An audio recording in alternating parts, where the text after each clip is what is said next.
They're going to limit to 10 minutes, please. If you possibly can, you can either come to the front desk or you can use the podium, your choice. And we're going to start this thing off with Mayor Kelly Gritz from Mayor Athens. He's the mayor of Athens, Clark County. Is he here? She here? The mayor here? Anybody here? Okay, well, we'll move on down the line then here. Demetrius Causer, GMA Government Relations. Says like the mayor of Savannah. Mayor's on a strike today. Okay. Anybody here representing AC? Really, really. Reverend Todd Sudemeyer.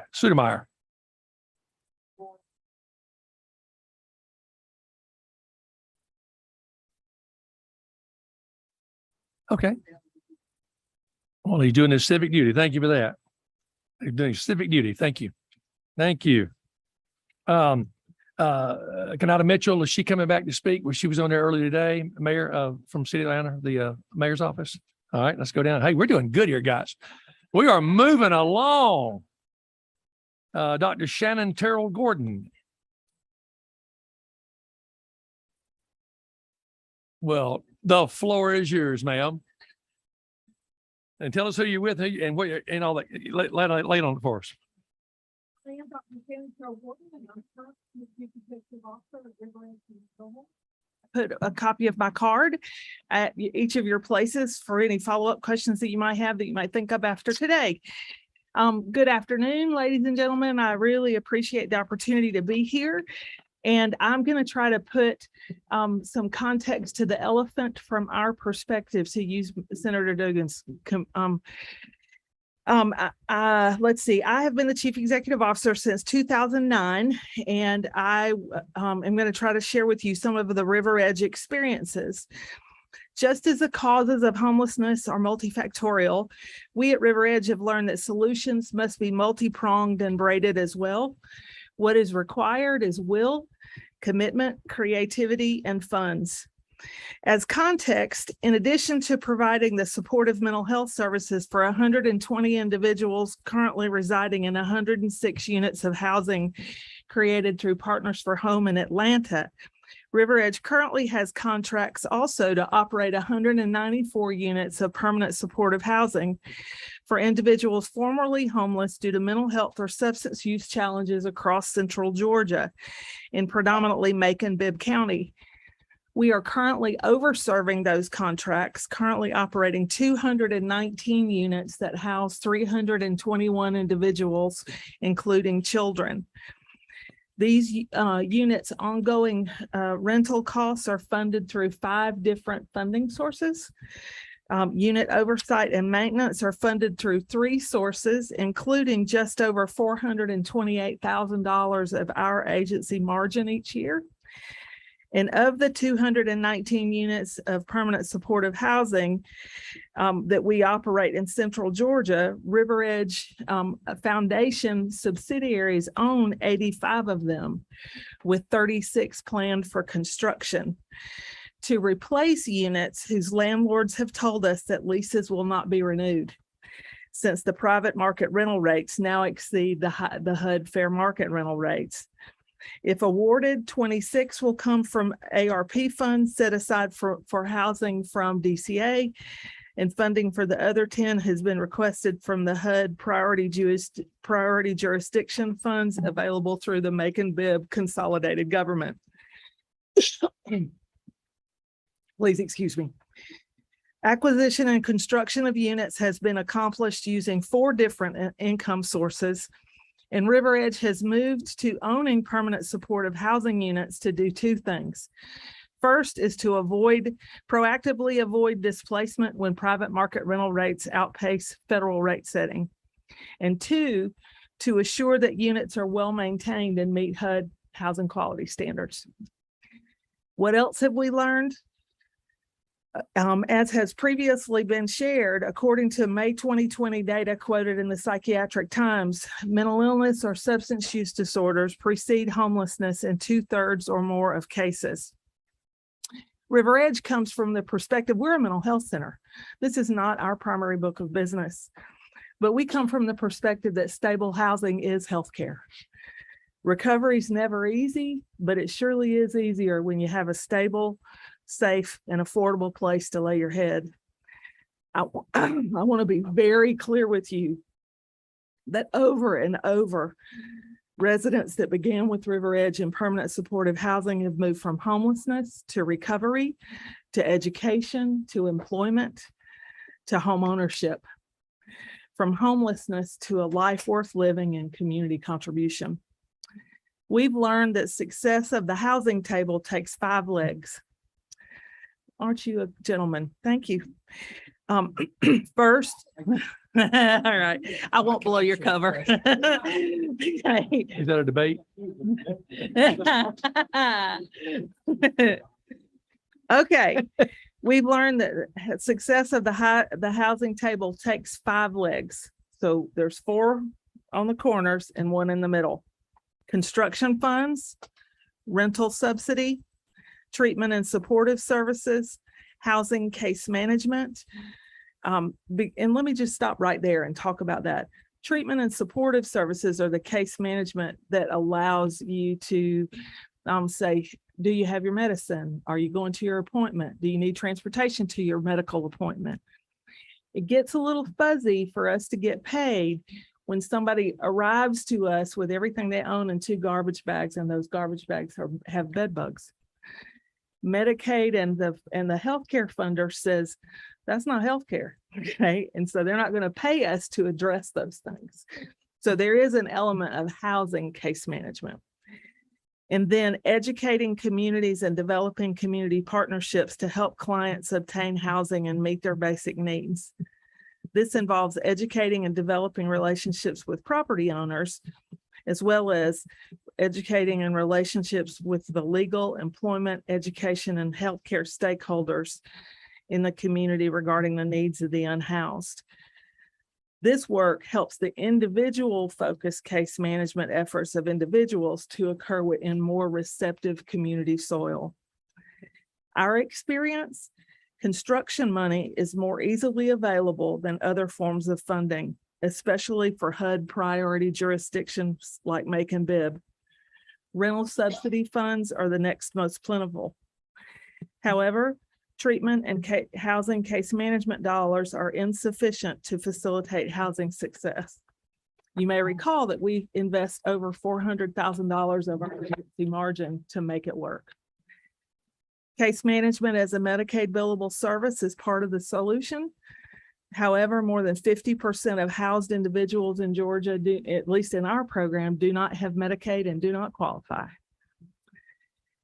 Also, as an individual's mental health symptoms decrease as they recover, their need for clinical services decreases. This reduces the billing opportunity, especially in a fee-for-service funding model like Georgia's, but somebody's still got to do housing quality standards checks and those sorts of things.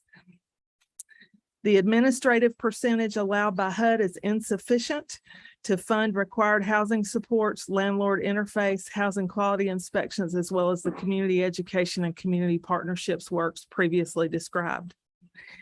This percentage has been 8% for many years. From those funds, DCA takes a 1.5%.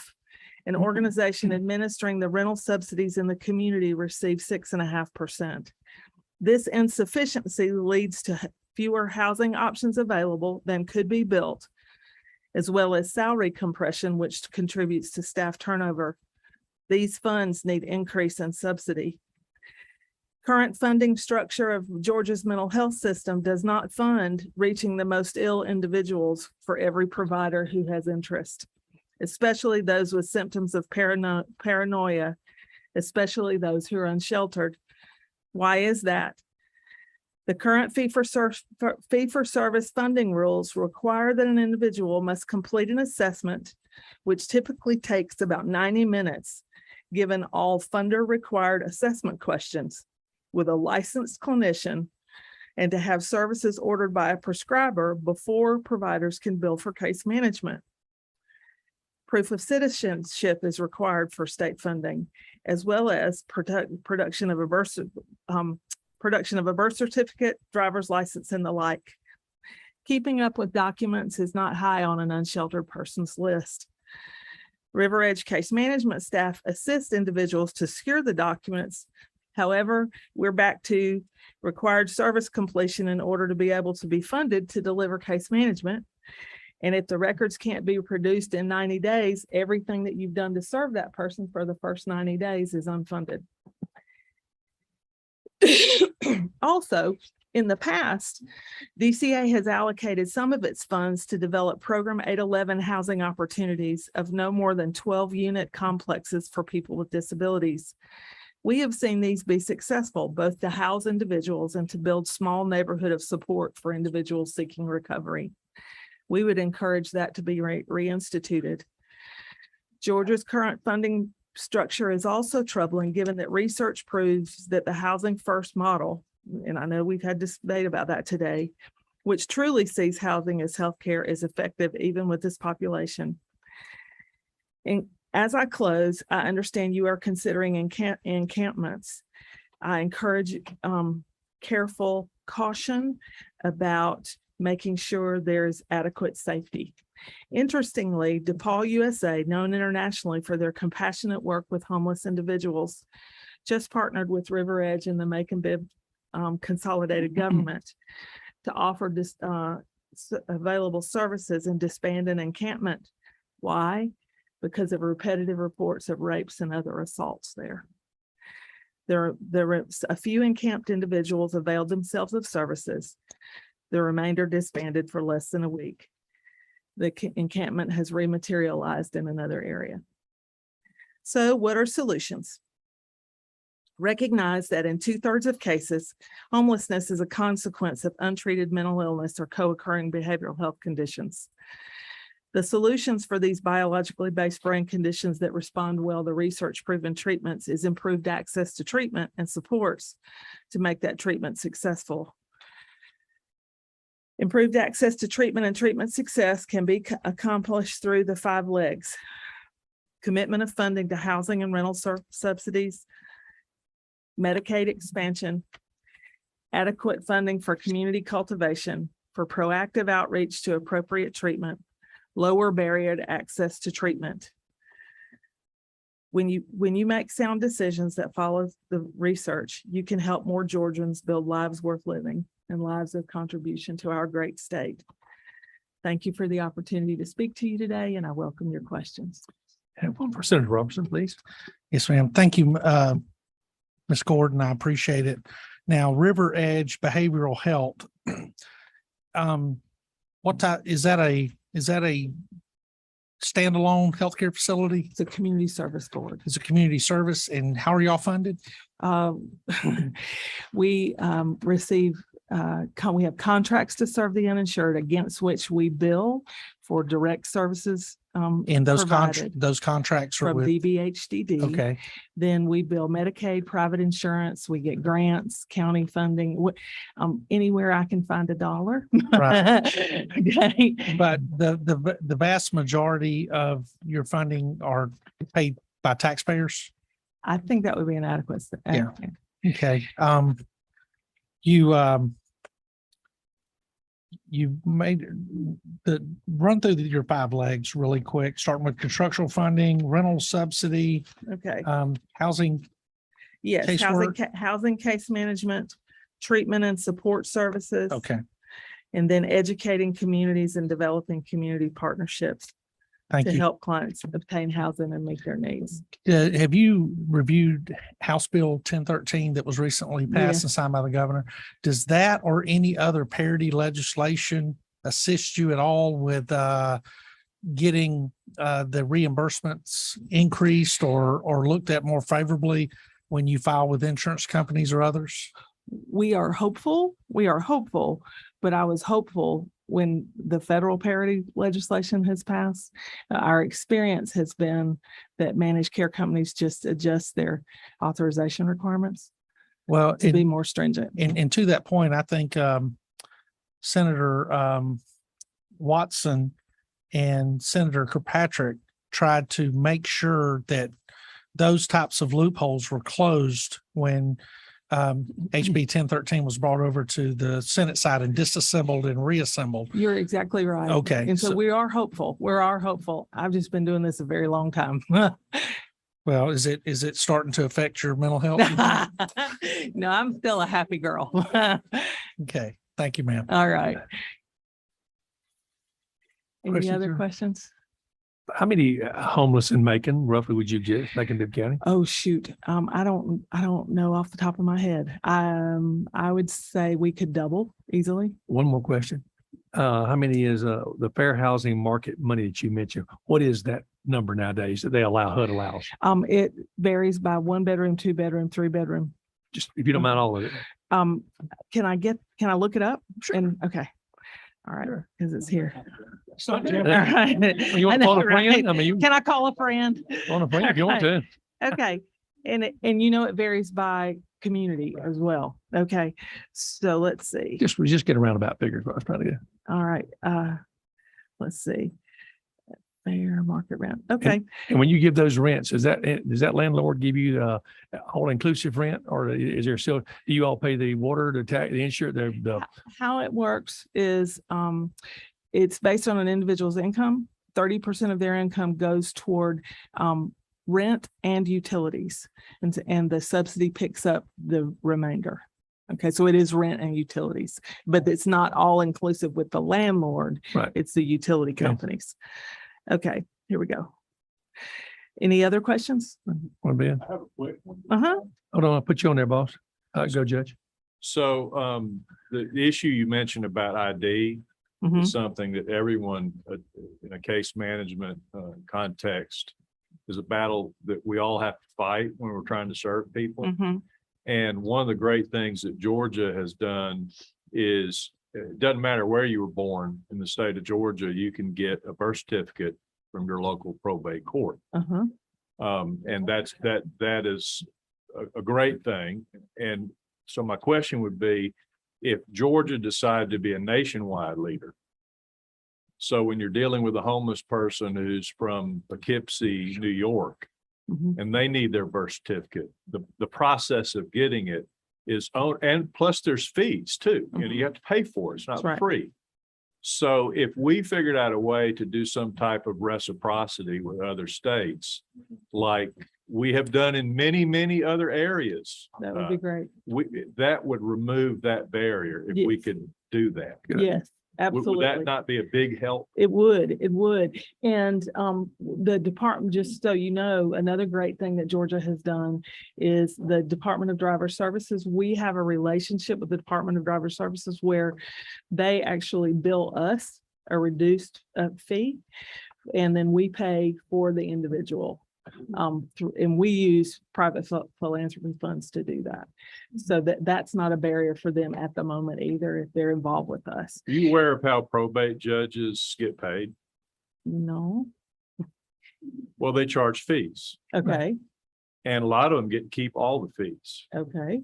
So I've had to pay out of my own pocket to get ID for a homeless person, and the probate judge just puts it in their pocket. Oh, wow. It's a good Does that system. sound fair? No, no, but you're no, the- sir, but that's above my pay grade. Well, I'm just pointing out, you know, the hardship of coming up with money Mhm. for ID for homeless people, That's right. and where that money's going when people work really hard Mhm. to get it. Absolutely.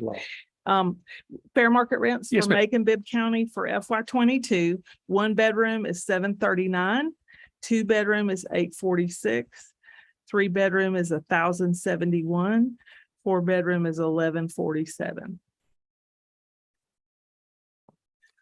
It's not bad. But I the mean, market's not out bad. there. That's- Right. It's not bad compared to Atlanta or other more metro. And how many places. months does that Others. cover? I'm sorry. What's the negative to that?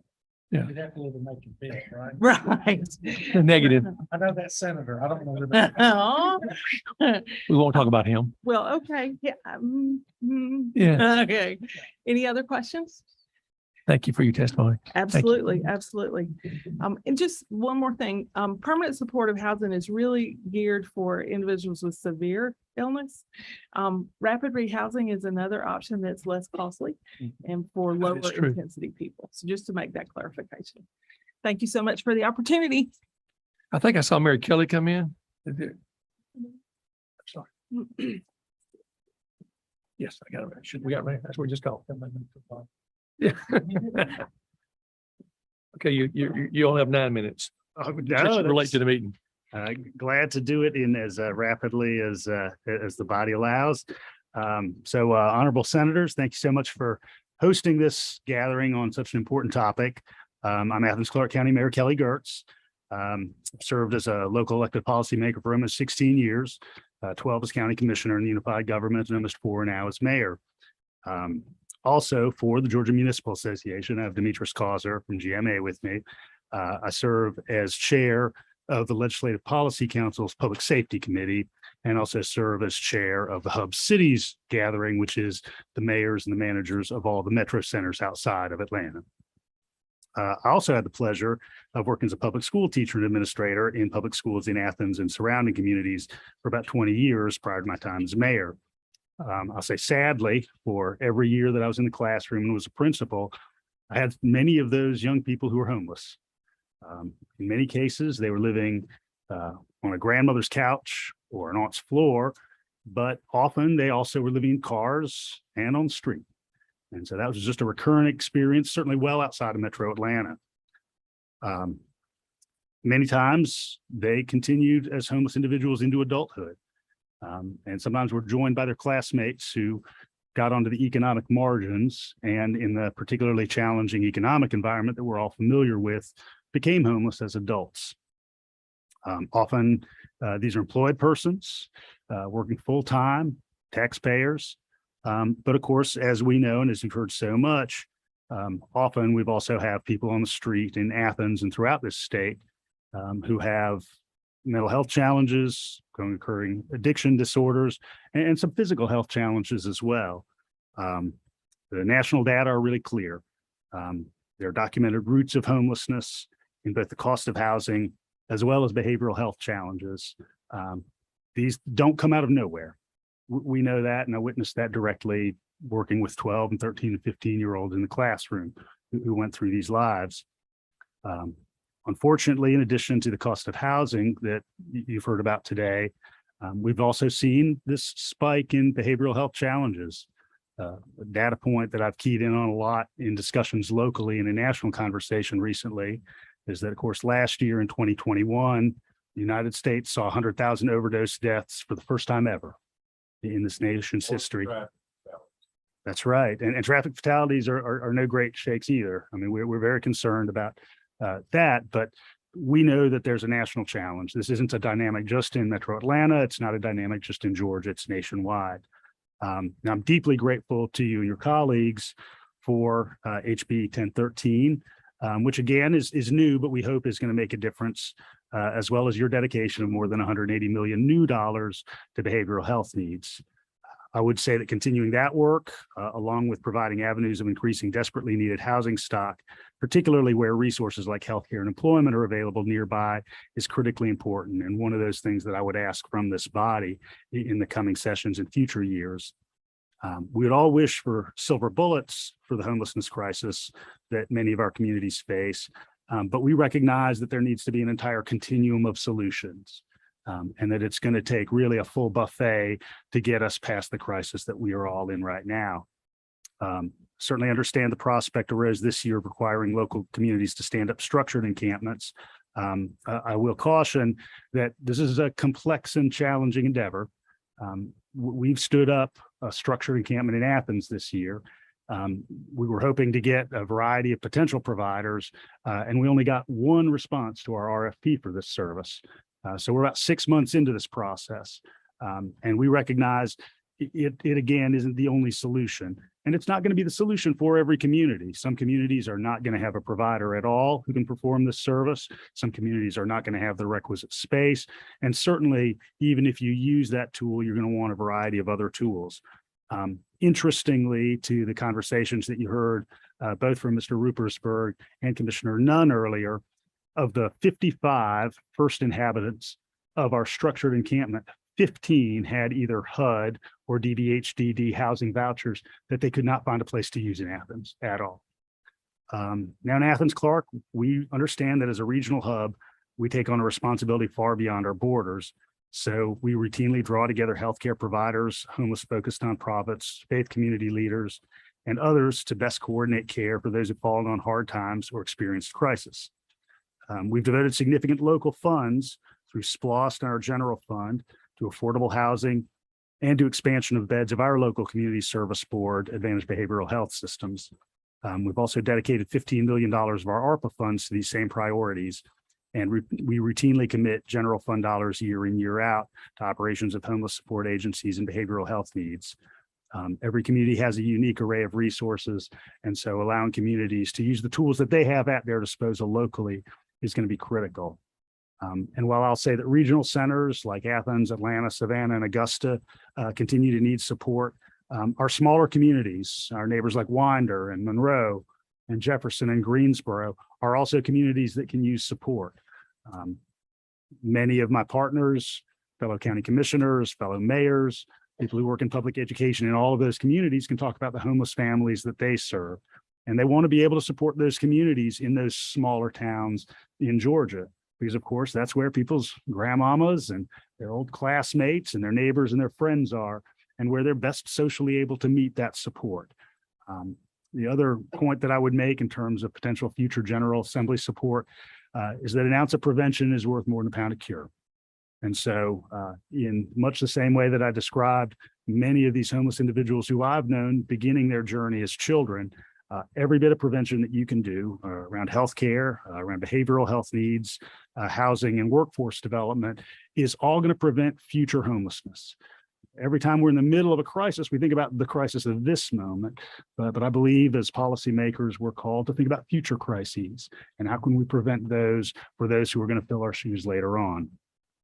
Now, fortunately, we're in an environment where we have successful efforts to emulate. We've heard about Houston today.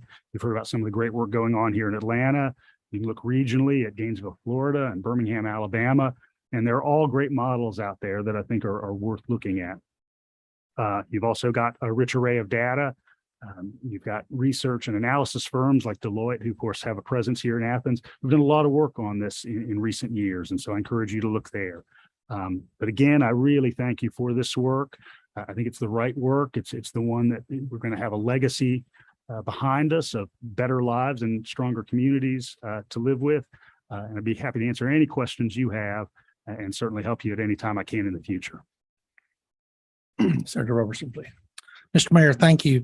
Now, you said you recognize some of these individuals from your time in education and that at that time they were struggling and now they're homeless in your community. What are some of the common denominators that you recognize from the time they were small until now as adults that you believe may have basically paved the path from them from where they were to where they are today? I've often seen a couple layers working in tandem. I mean, one are families and parents that are just challenged. So if you're a 10-year-old and your parent or parents, have very few resources at their disposal and are living on the margins and with some of these same behavioral health challenges, that really is going to impact your life as a young person. So if you don't mind, what's a behavioral challenge? Give us a. I'll give you a very specific Yeah. example. A young woman I work with named Jennifer, first met when she was about 15. Her mother had been working as a prostitute on the street. Really, Jennifer began using drugs under the tutelage of her mother. Was really in a rough spot for at least a decade. She managed to kind of crawl across the auditorium and get that high school diploma, but she stayed loaded for quite some time afterwards. I've encountered her on the street, gave her rides to short-term stay hotels a couple times. Fortunately, she got involved in one of our treatment and accountability courts, and finally in her late 20s got clean, and she's been living clean for over 5 years now. So these things have their roots in real lived experiences. And I think it's important for us to recognize that there are things that we can do when we look to prevention and early intervention to get people the resources they need as quickly as they can. Like anybody in the service space will tell you, it's a lot easier to take care of somebody who's just entered homelessness or who's young to addiction rather than somebody who's 6 or 8 or 10 years in. Thank you, Mayor. Yeah. And you're number 4. Thanks so much, Mayor, for your service. Even as a teacher, I really appreciate that perspective. A quick question for you. You had referenced the RFP that the city put out around service providers. I'm curious, did the city seek any feedback from those that didn't choose to respond to that RFP and what some of their hesitancy to do so was? Yeah, we certainly did. One identification is that this was novel. This was going to be a new prospect, and just figuring out the nuts and bolts of safe and consistent operation was going to be a new challenge for them to take on, and a challenge when they already have very difficult activities. So whether that's our nonprofit Athens Area Homeless Shelter, who primarily serves women and families, or whether it's our Advanced Behavioral Health Services Community Service Board provider, they were already stretched thin. And so taking on a new, very large and complex mission was something they weren't in a position to do. Now, both of them have been adjacent partners in this work. And so they've attempted to shore up this sort of nascent organization who's running our structured encampment, but they just weren't in a position to do it themselves. It takes a long runway to set up something like that successfully. Great, thank you. Are you getting? Mayor, what do you do with your homeless that refuse to go to a shelter in Athens and Clark County? What do you do with those people? Senator, I appreciate that question very much. And when you say refuse, there's sort of a continuum of refusal, right? So, there are those folks who outright say, no way, no how, not under any circumstances. There are those people who say, maybe, but maybe not right now. And there are those people who sort of willingly will go into a facility.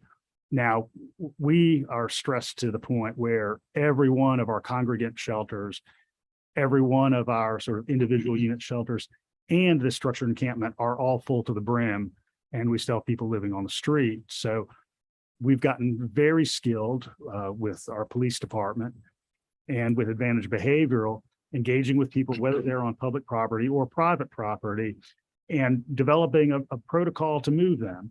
And that works. But invariably what that means is like playing human pinball. Those folks just end up somewhere else in the community or adjacent communities. And so, we need a strong buffet of options, including rapid rehousing, including for some portions of the community, permanent supportive housing, and these congregate facilities as well. Thank you, Mr. Chairman. 5. Great answer. I'm not sure you answered it though. I'm just going with the ones who absolutely refuse to go to a shelter. What do you do with them? So thank you, Senator. I mean, and to key in on exactly that, we can't force somebody into a shelter. Now, I think you mentioned 1013 use, and we've done that. And certainly that's been a mechanism that we do use at times. But public safety officers don't force anybody into a shelter. That ultimately has to be an activity of one's own volition. Okay, which is a fair answer. I just missed that in the original one. Thank you. Are you having to arrest them? Just curious. Are you having to take them in? If somebody's committed a crime, we're arresting them. Right. That's what I'm saying. Just follow the normal procedure. Senator. Thank you, Mr. Mayor, for your service and for your innovativeness in trying to come up with multi-pronged solutions. I'm curious, can you say how much it costs to run the encampment, and you're maxed out? So is it maxed out based on space that's available, and what is the maximum? So how much does it cost? How many people, or how many tents? I don't actually know what you have there. But Great question, Senator. So right now we have 55 tents. Some of those are multiple occupancy. Sometimes you have a parent and child or a couple in those tents. That really is based on physical space and staffing at the moment. There may be some potential for future flex, but we wanted to see some proof of concept before we were willing to go a little bit further. We've dedicated a little over $2 million to a 2-year plan. Ultimately, we would like to move out of the structured encampment space, and we would like to do what you've seen some other communities do, have more efficiency style units, individual bedrooms, purchase hotels, and the like, and really not deal with outdoor space at all. okay, thank you. Okay. Thank you, Dude. Mr. Chair. Yes, sir. Mr. Chair, members of the committee. Thank you also, Mayor Gertz. And Mr. Chair, you have wonderful admin. It's been quite a pleasure to work with Ms. Phillips to bring this all together. No, but she is great people. I have to start off by saying my name is Demetrius Calls. I'm a government relations associate and attorney at the Georgia Municipal Association. And this afternoon, my middle name will be Brevity. And so because the character and severity of homelessness varies by individuals and population, there's no one size fits all solutions, no single solution to this issue. And therefore, each situation requires its own prescription to effectively address the issue on the ground and thus provide a tailored solution. Home Rule Authority gives cities, municipalities that ability to create a tailored solution that responds and fits the needs of the community should those resources be available. And therefore, any solution to this problem should support innovation, coordination, and local decision-making, which leads to my second point, and that is this. Partnerships are quintessential. When cities are equipped to leverage partnerships, utilizing best practices, they are better able to tackle those issues and meet the needs on the ground.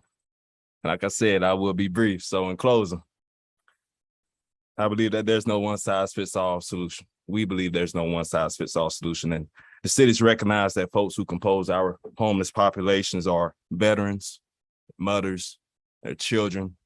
There are folks who are in between hard times. But cities are centers of innovation, problem solving, and solution making. And that's why home rule over this issue is so critical. And so we're confident that with the availability of the resources, the flexibility, and the will of the folks on the ground, this issue will not go unaddressed. And that's why this solution should indeed support local decision making towards a great end. And I yield my time, Mr. Chair. And I think by referencing home rule twice and local decision making twice, you can charge actually your attorney fees on that.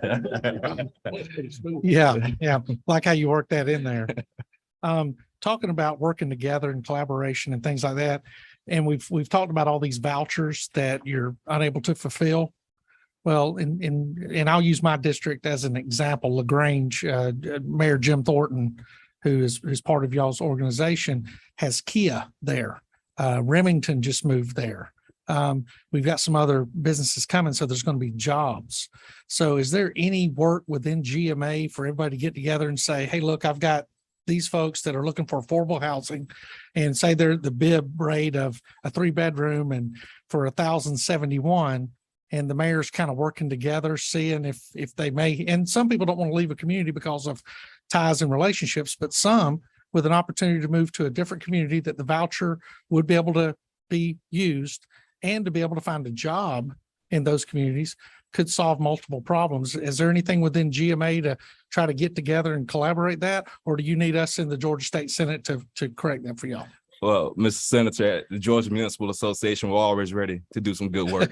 And so we would not be opposed at all to any effort that will help our cities and provide those resources for our cities to address and tackle this issue. And it means that, fit that city's needs and provide a solution that the mayor sees fit. And of course, him working with partners on the ground and other stakeholders will drive a solution where fit. Thank you. I appreciate that. Mr. Collier, I don't know how many mayors we have in Georgia out of 159 counties, but would it be a fair assessment to say that literally all counties that have mayors suffer with homeless, unsheltered? Well, as Judge McClain mentioned earlier, every city has some form of homelessness that's around. And so every city has to address that issue at some point in time, and they may choose to do so differently. But I do believe that homelessness is an issue that's ubiquitous. It's in all 159 counties.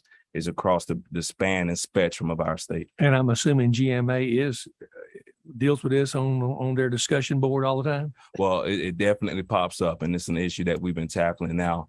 Like Chair Gertz had mentioned, especially as a public safety committee, we recognize that it's one that's not going to go away. And we need to have resources and provide the necessary tools for our cities to help and mitigate that problem and address that. I know I'm going to get wrapped here for saying this, but I mean, do y'all deal with ACCG and kind of work together on these programs? That's a great question. I honestly believe that we work great with ACCG. I believe that there's always an opportunity to partner up and attack issues. And this is one of those will be an issue that we can always utilize and leverage our partnership to address the bottom line. Hard like that, right? I mean, they see you. Best well together.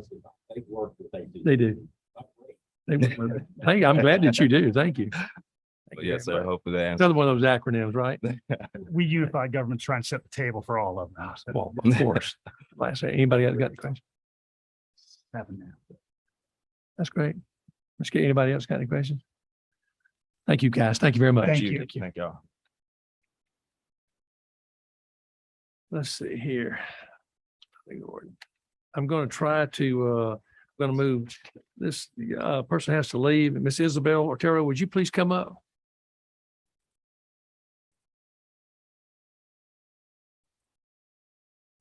You have friends in high places, so they got me to move you up, by the way. I just want to let you know.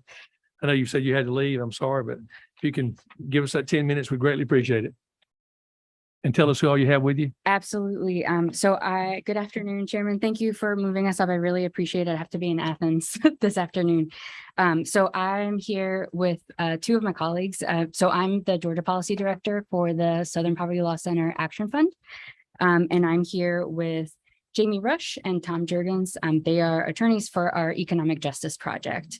And our team had put together a letter that we sent to you all on Tuesday about this issue. And so first, I just want to thank the committee for having this, this hearing. It's very important. It's clear that this is an issue that y'all are taking very seriously.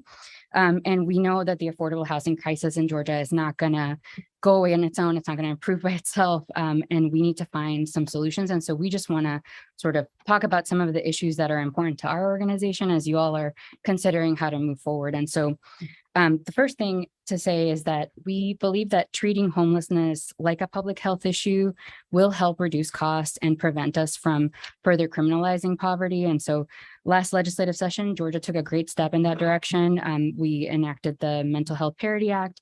That was a huge bipartisan measure that expands mental health coverage across the state and created a commission designated to coordinate new initiatives. And some of them I think will help us improve outcomes for those experiencing homelessness. And so, as you heard this morning, the Continuums of Care conducts a survey, a census of individuals experiencing homelessness.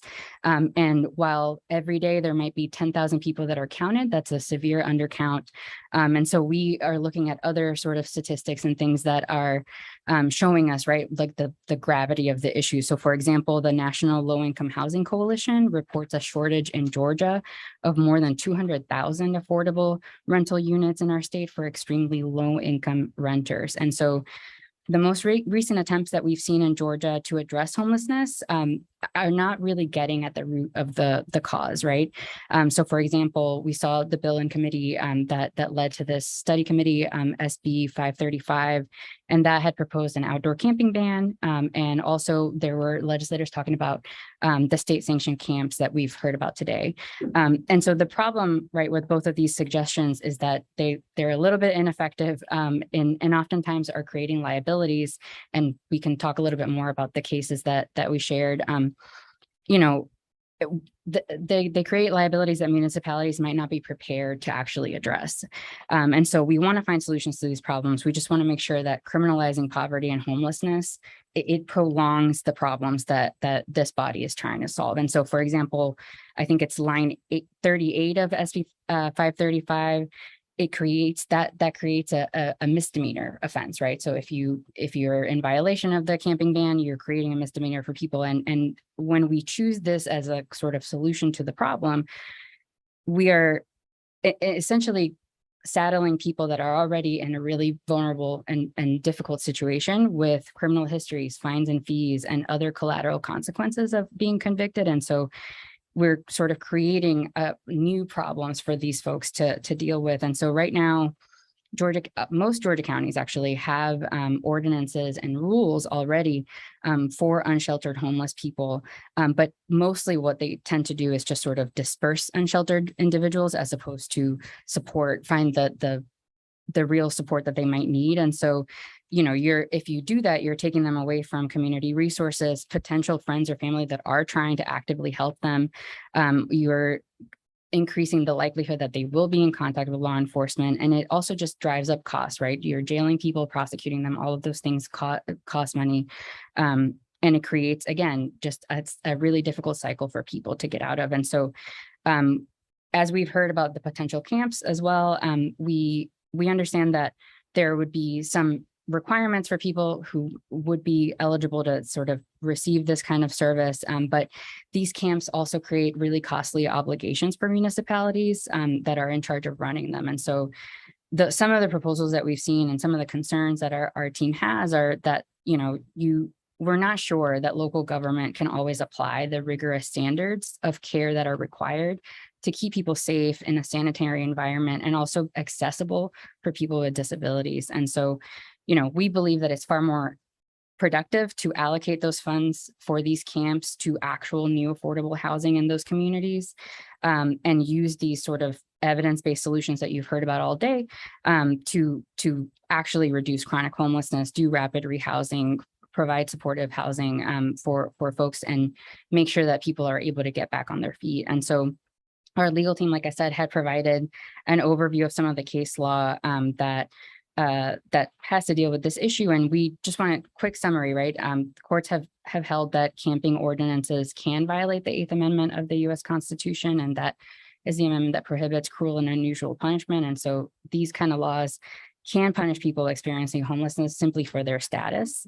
And those are, and they're also creating some accessibility issues with state sanctioning encampments. And there are concerns that parts of, for example, SB 535 also included like a ban on using federal housing if that locality is not complying. And those kind of proposals could also violate federal disability laws.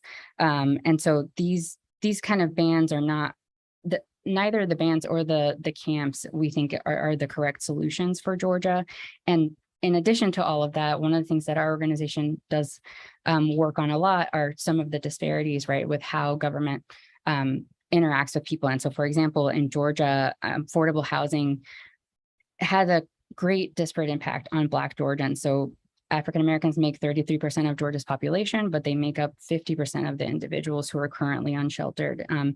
And this sort of gets exacerbated, right, when you create these kind of camps or these kind of laws that criminalize poverty, because you are those who white Georgians are less likely to be arrested for the same issue that gets someone to be experiencing homelessness. And so we just hope that the committee is also prioritizing addressing these racial disparities as you all come up with your solutions for for dealing with homelessness in Georgia. And we believe that truly the best way is to create policies that prioritize providing permanent housing for people.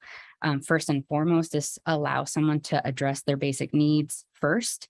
And then you can partner with a bunch of the organizations that the state can partner and has some really great advocates here that are doing work to address the underlying issues that create the circumstances that lead someone to be unsheltered. And so, our state can continue to leverage some of the federal funding that's been talked about today. So for example, HUD has funds for the Initiative of Unsheltered and Rural Homelessness to obtain continuum of care grants, and those would create vouchers. And I understand that the issue is that there are vouchers available, but there are not enough housing. So there's some, U.S. Department of Treasury has some guidance dedicating some fiscal recovery funds from the American Rescue Plan to these kind of programs that could help states and cities create new affordable housing. And so we would just, to the extent that we can be helpful, or any of these advocates are able to help get Georgia to use as many of these funds as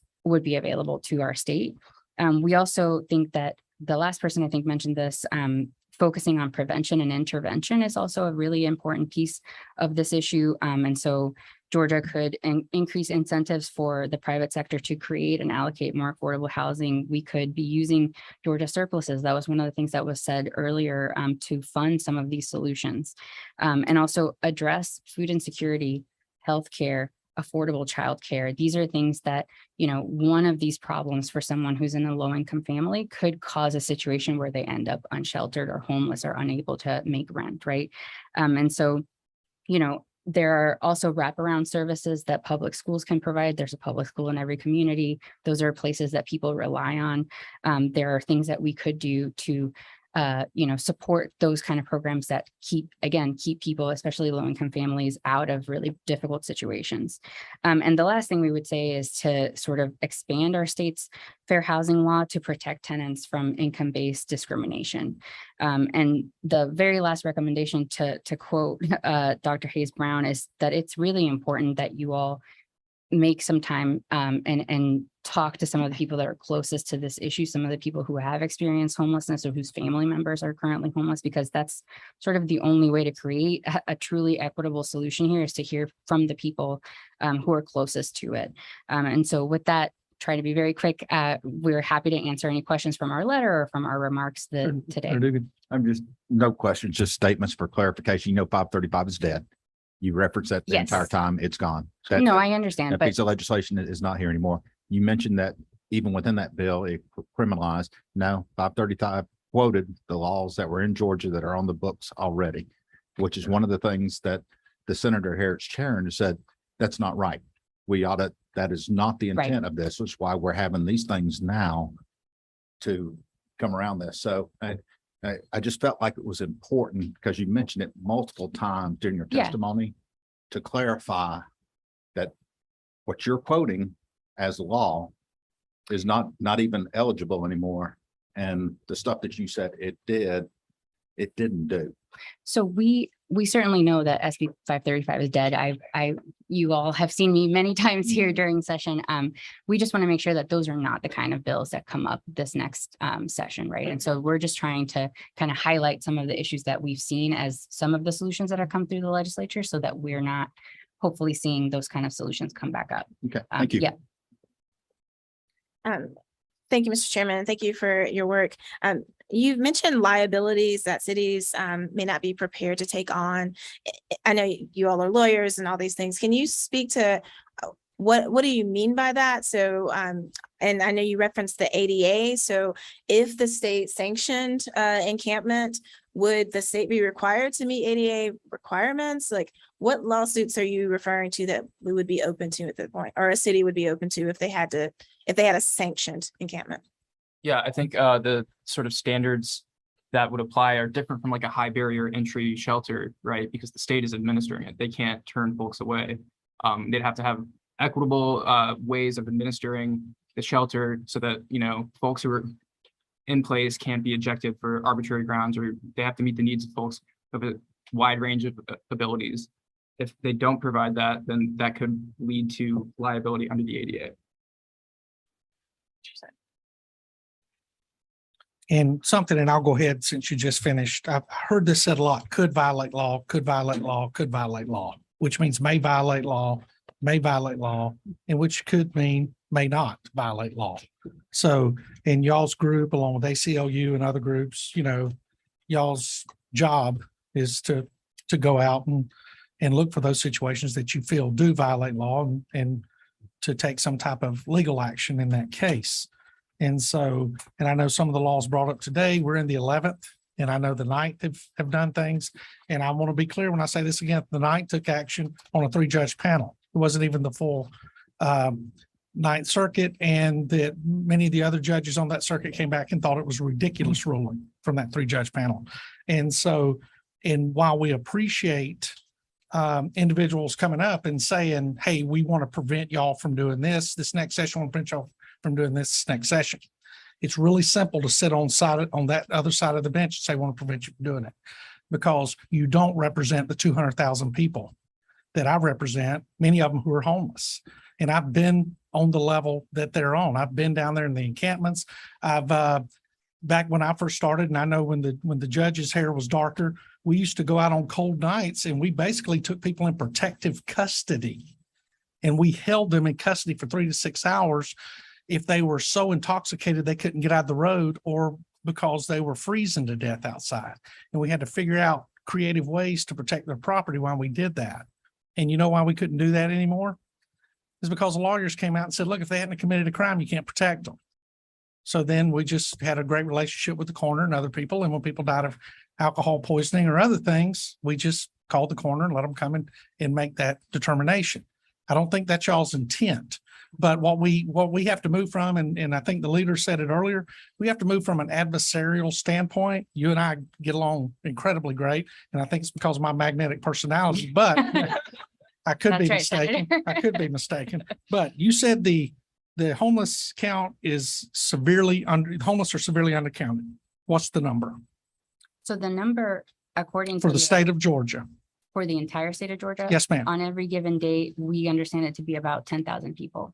Okay, that's the number that has been said Yeah. throughout. So you said the number is severely undercounted. Correct. Okay, so what is the number? So If 10,000 is not the number, what is the number? it's because it's not the right number because of how they have to count folks, right? Like I, it's not. I know exactly how they Right. count people. But for you to come up here and say you're severely undercounted, then I assume you have the right number. Because if not, then we're not moving the ball forward. You said that people of color are arrested more than people that look like me, even though we're violating the same homeless type law. Where does that happen? I'm happy to provide I- additional yeah. information. Yeah. And totally that's what I want to encourage anybody that comes up here and Yeah. throws out concrete accusations. Because look, I policed in a city that's 50-50. That's black, brown, and white. 33 all across, well, black and white are close to 50-50, brown's smaller, but the law's the law. As criminal trespass is criminal trespass. It doesn't matter if you have 2 arms, 2 legs, doesn't matter what color your skin is, anything else, criminal trespass, criminal trespass. And again, I have to address that 99% plus a hair of every law enforcement citizen interaction starts at a 911 call. Officers don't ride down the road on Saturday night in my community and look for somebody sleeping on a bench. We're going from call to call to call. We don't have time to worry about people sleeping. So when you come in here and make these accusations, and that's exactly what it was, please bring evidence.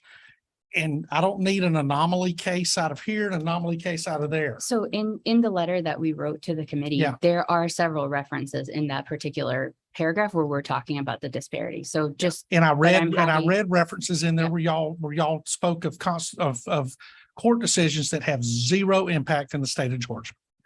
This is case law outside over up on the crazy coast, and it's not here. So And the only thing I'll say, Senator, is that we're happy to not just always be on this side, right? Like we're happy to work with you all, come up with proposals But I'm- and solutions. And I will be making an Please get- appointment. Absolutely. please get to work on that, and I look forward to meeting with you. Thank you very Absolutely. much. Yeah. Let's go. You were number what? Number 9? Yes. Thank you. Thank you very much, Mr. Chairman. Thank you all for being here.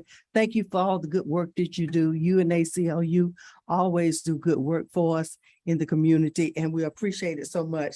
As you know, I probably am against the encampment. I know that many people think it's a threat to the well-being of businesses and residents. But I believe that we need to make sure that we have permanent affordable housing, and that will help the problem. That is my belief. I think that we need to stamp out poverty. There are disparities all around, disparities in the Black community.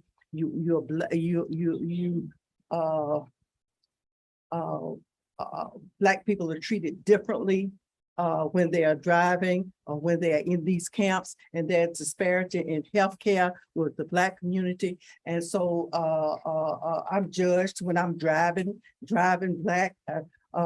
So there are some disparities, and we thank you for the work that you're doing. I read some of this, and we appreciate you bringing it to the community and voicing your opinion today. Thank you very much, Mr. Chairman. Yes, ma'am. Thank you, Senator. Thank you. Absolutely, Judge. So, Pull your mic a little close to you. I'm sorry. Sorry. So when you talk Honor. about criminalizing poverty, I know a little bit about the criminal justice system, having been a practitioner in it for 42, 43 years. And when you talk about camping bans and sanctioned camps and things of this nature, I just want to present this to you and just ask what your answer would be. So let's say there is no sanctioned camping in the state of Georgia anywhere. You know, the folks that are against it win. Okay. And people will continue to camp. People will continue to pitch tents. And they'll do it on private property. And they will leave their garbage on private property. Lots and lots of it. And then private property owners who did not give these people permission to camp on their property and did not give these people permission to set their woods on fire for the fire department to come put it out, and did not give these people permission to trash their property, will call law enforcement. They'll call the Athens Police Department, Athens, Clark County, and they'll say, I want something done about this. And so these people will go to jail. And frequently, because they won't be able to make bond, they will sit in jail at a rather exorbitant cost. And I know this, and I've seen it, and I've dealt with it. What should policymakers tell private property owners? Too bad? Yeah. What should they tell them? I'll just say criminal trespass is already on the books as being illegal. They can call the police and have, an arrest made. That's my point. Right, So and- there is no arrest made. There is no arrest made. There is nobody sitting in jail if they can be somewhere where they don't have to fear arrest all the time. I think that we're not saying that the only solution is none of these things, Thank right? you. We're Then- saying, yeah, we're thank saying you. that, if these are things that are considered, people have constitutional rights and civil rights, and we want to make sure that those are considerations that you all take into account. Absolutely. And so it's not that we're saying, don't do anything, right? I don't think that's not what we're saying. Okay. We're a legal center and I we're heard just you say trying. criminalizing poverty Right. and say a lot of things that just made me a little concerned. That's all. And so I Understand. appreciate that clarification. Absolutely. Thank you. Thank you, Judge. Thank you guys for your testimony. Thank you. Thank you very Thank much. Absolutely. Let's call a combined pair, Neil Richardson and Pat Fry, please. Are they here? They're way back in the back. Yeah.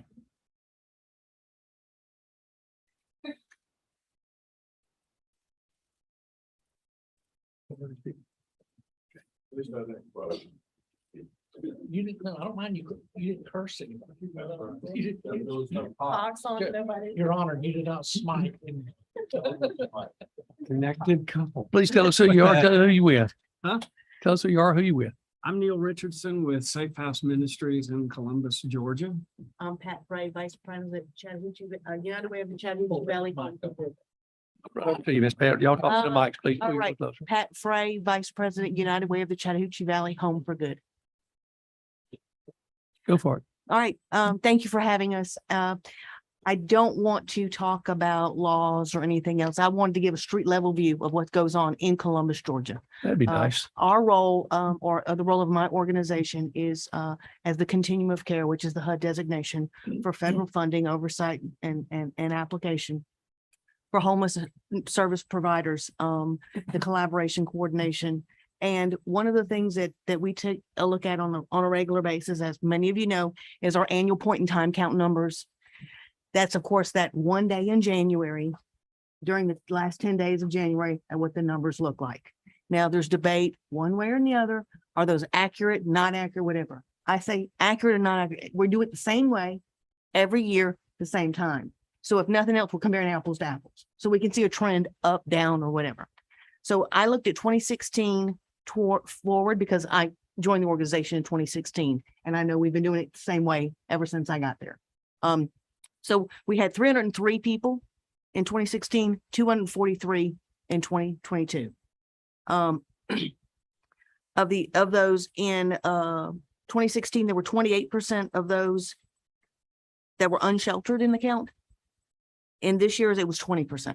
So we bucked the national trend on the unsheltered just by a little bit. But one of the reasons we've done that is is some of the things that everybody said here. It's that collaboration and partnership. It's not having that nice little MOU that you get every year and you dust off for that grant application so you can scan it and submit it. It's that real relationship. It's me calling you and saying, I got a problem. And I don't know if you can help me, but you may know someone who knows someone who knows someone. It's having those cross the community relationships. In fact, I was driving up and I was just getting south of the airport, and I thought about the 4 things that really it takes to make a program effective. And I mean a program, I mean a community response effective. Coordinated access. Everybody gets access to the system the same way each time. HUD calls it coordinated entry, where you have a standardized set, and I could go on with all that mumbo jumbo, but it's when you call or you do the online intake or you do the form at his agency and it's scanned up.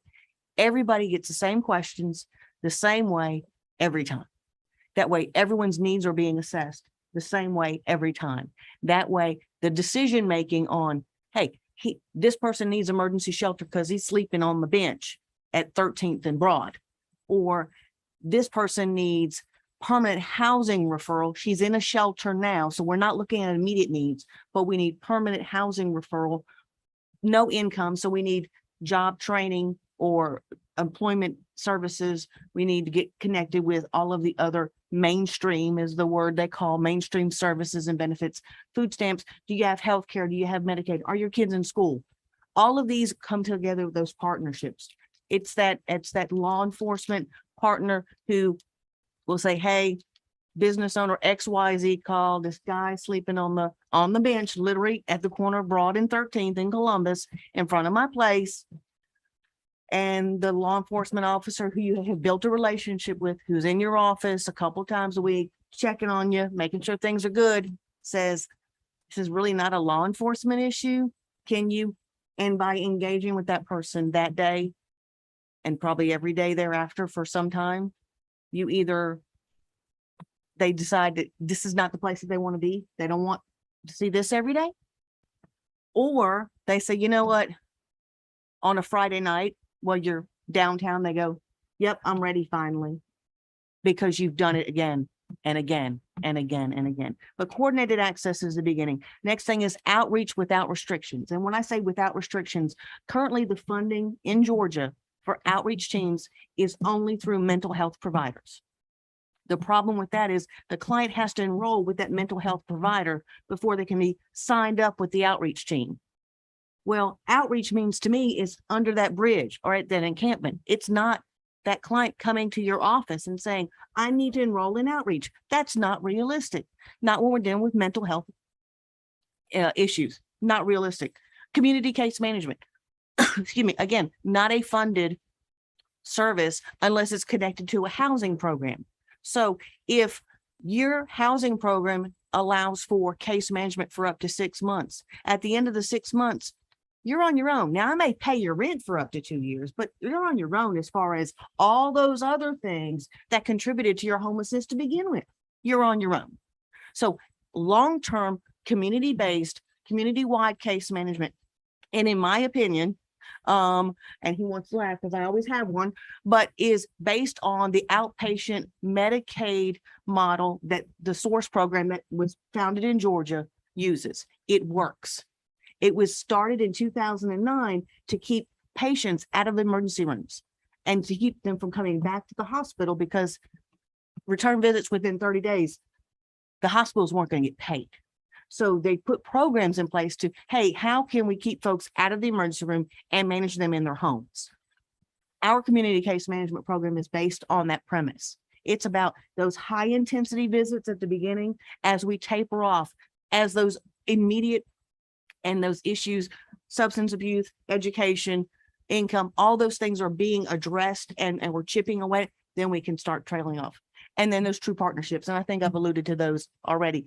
Everybody, healthcare, law enforcement, community service providers, nonprofits, the business community, having that relationship, going and walking up and down Broadway and talking to folks. It's that simple, but again, it's that hard. It's about getting out and getting sweaty and putting on the t-shirt and the blue jeans, which is normal for us and being out there with the folks. It's about being at Neil's place when we're doing a community planning survey with 45 people experiencing homelessness and asking them, what do we do? How do we do it? What do we do wrong? What do we do right?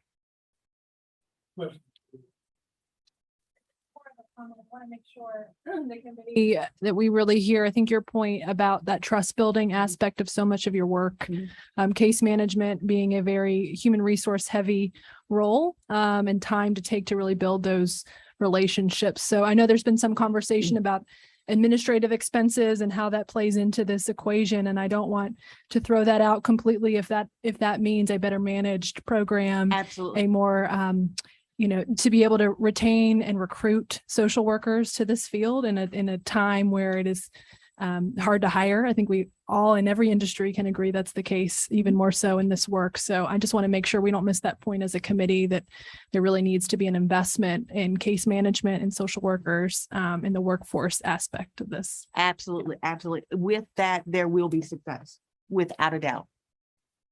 Thank you. Did your numbers, I didn't catch the number you said, Columbus, Muskogee County, is that all homeless? That 300 number you used? What was it? That's for that picture in time. Yes, sir. It was 243 on February the 22nd of this year is when we did our point in time count. And that covers Columbus, Muskogee County, basically. That's correct. And Russell County, actually, because we're one of 3 COCs in the state, in the nation that cross borders. There were 5 of the folks that are on this count were not in Muskogee County. They were in Russell County. Tim, you got something? And the chairman touched on that. You said 2022 it was 243. That's correct. Is that sheltered and unsheltered? That's correct. Of that, unsheltered was 51, sir. Okay, and what is that population between if we use Muskogee's 200,000 and then Russell County's another 30 or 40,000? That's probably. So we're talking about probably closer to 250,000 citizens, and we're talking about 250 homeless. Mhm. Okay, and did you say that you're with United Way? That's correct, sir. Okay, so this came up earlier. Now, are all of the resource groups that address this kind of thing, do they partner with United Way? Do they have to have some type of? With United Way, no, sir. I'm housed there. Our department was created to respond to the crisis in homelessness and started out of the mayor's committee in 2009. We're housed at the United Way. Partner agencies are not required to contribute, belong to, seek funding from, or anything else from the United Way. But in order to participate in the continuum of care, they must, free access, fair access with all of the federal and state statutes. Okay, but the United Way, does it work in any way in coordinating? Oh, absolutely. Doing Absolutely. We're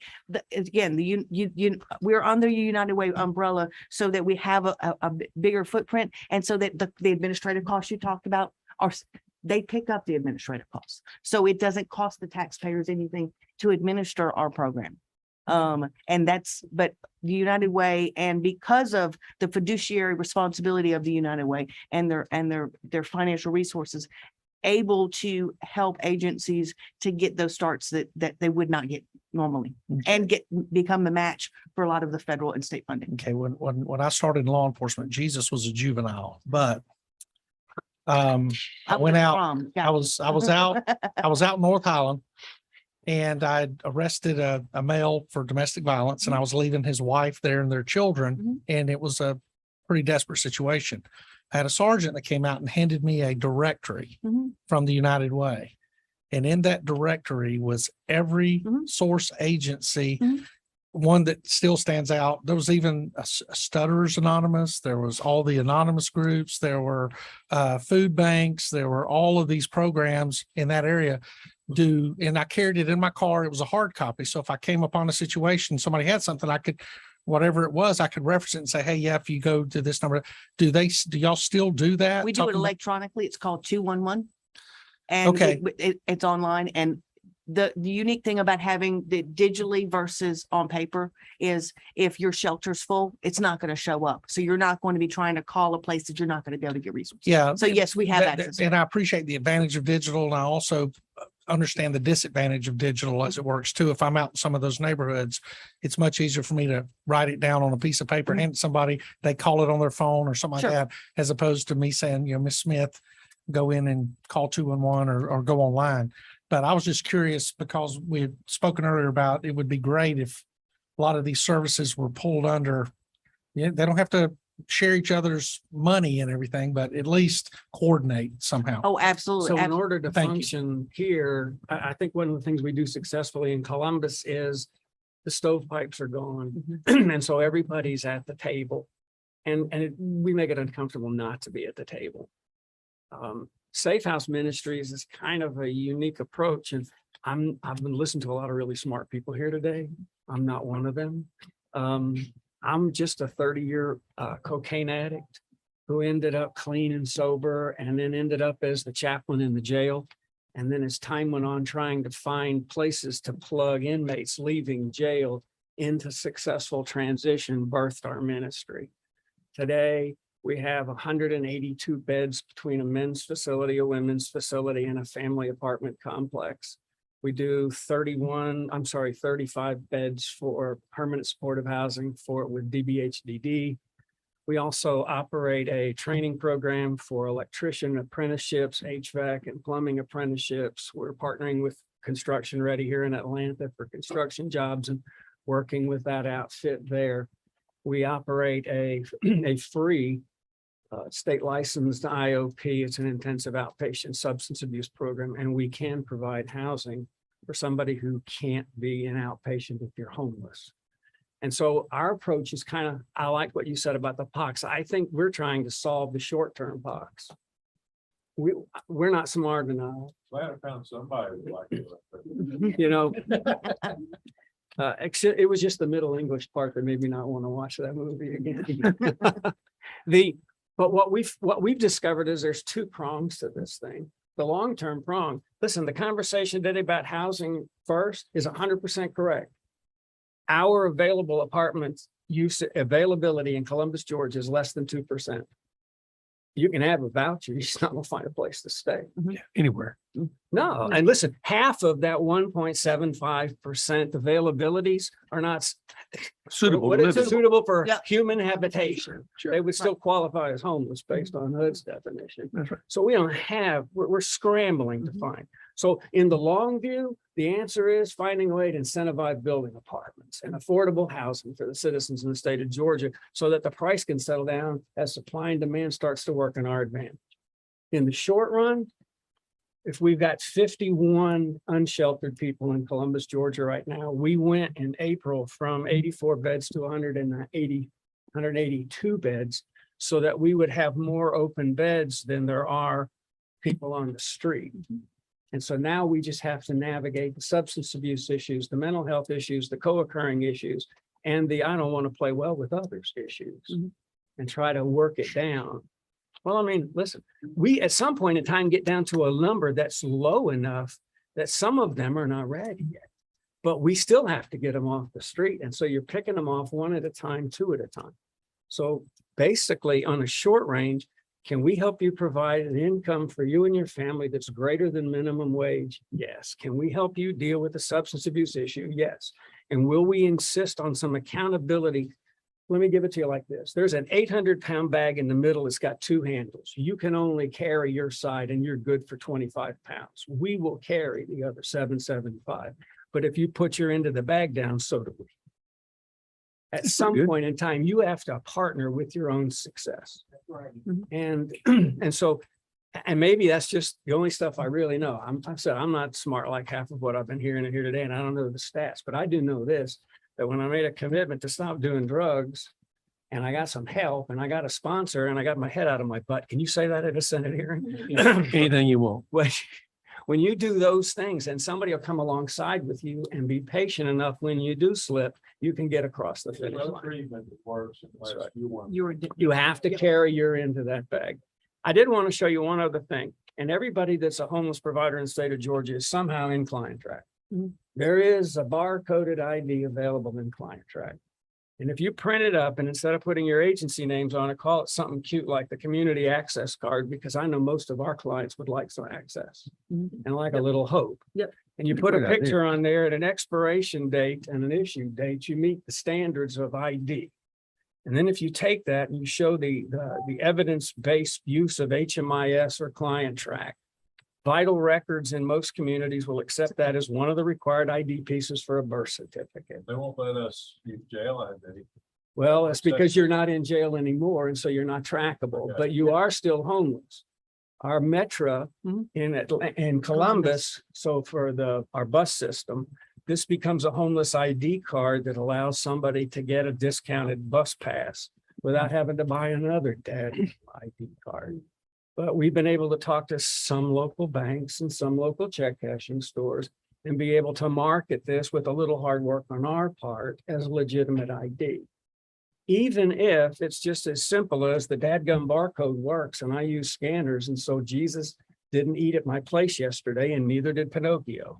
And so we provide breakfast and lunch and we can scan you in and we can do legitimate data and we can tell you who's coming and why. Even the ones that basically are on the street now. Yes, They have that too. Correct. We give you a card. If you lose it 3 times, we give you a paper version and we keep one for you. We also have lanyards that you can put around your neck. We got clip-ons, whatever. So And if I can mention, you was talking about ID and somebody mentioned earlier about driver's license and all. Again, you have to have a birth certificate to get a driver's license. One of the everybody talks about the cost. We partnered with an organization, national organization called Vote Riders, who will help us to obtain driver's license, social security, and birth certificates for clients at no charge. Once they are delivered, we then scan and upload that to our client track, our HMIS system. So guess what? When you lose it, we still have a digital copy. And our local driver's license bureau and all of our local vital records will accept it from our system as a certified copy. So anyway, I guess our Okay. approach is, we're the short view. What can we do today to fix it? I can't do housing first if this voucher is nothing but toilet paper with perforation. Okay, one last question. Senator Jackson, if you don't mind. Yeah, so I just want to understand the client track ID that you're providing. So you all have worked within the Columbus community essentially to get other people to accept it as a real ID. So this is based on relationships, right? So vital records, the DDS or DMV, they are friends of yours now and will accept it. But would it work if somebody brought that up here to Atlanta? Would they be able? No, so it really is Columbus specific. Right. But you've done the Like legwork. you said, it's a relationship. Right. It's breaking down those silos. It's those two partnerships. Again, not the MOU that suffices for when you submit that grant application, but it's me and you having lunch and hashing it out. Physically makes the card. We do at Organization. our organization. That was It's about $2,400 for the print, a color printer and a bunch of cards. I'm not. I was going to offer you to I'm help me trying. buy another one.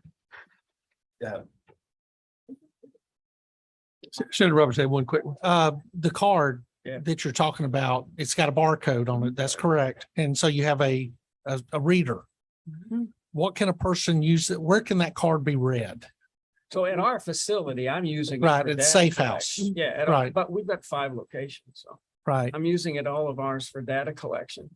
The barcode's just good for me. However, anybody that's in client track in our COC can read that also. Well, and that was my question. Right. Who else is in client track in your COC? Everybody that's in the COC. And all homeless service providers. Yeah, Okay, so there Right. is So the they're important sharing aspect, I data. think. Would law enforcement be included in that? yeah.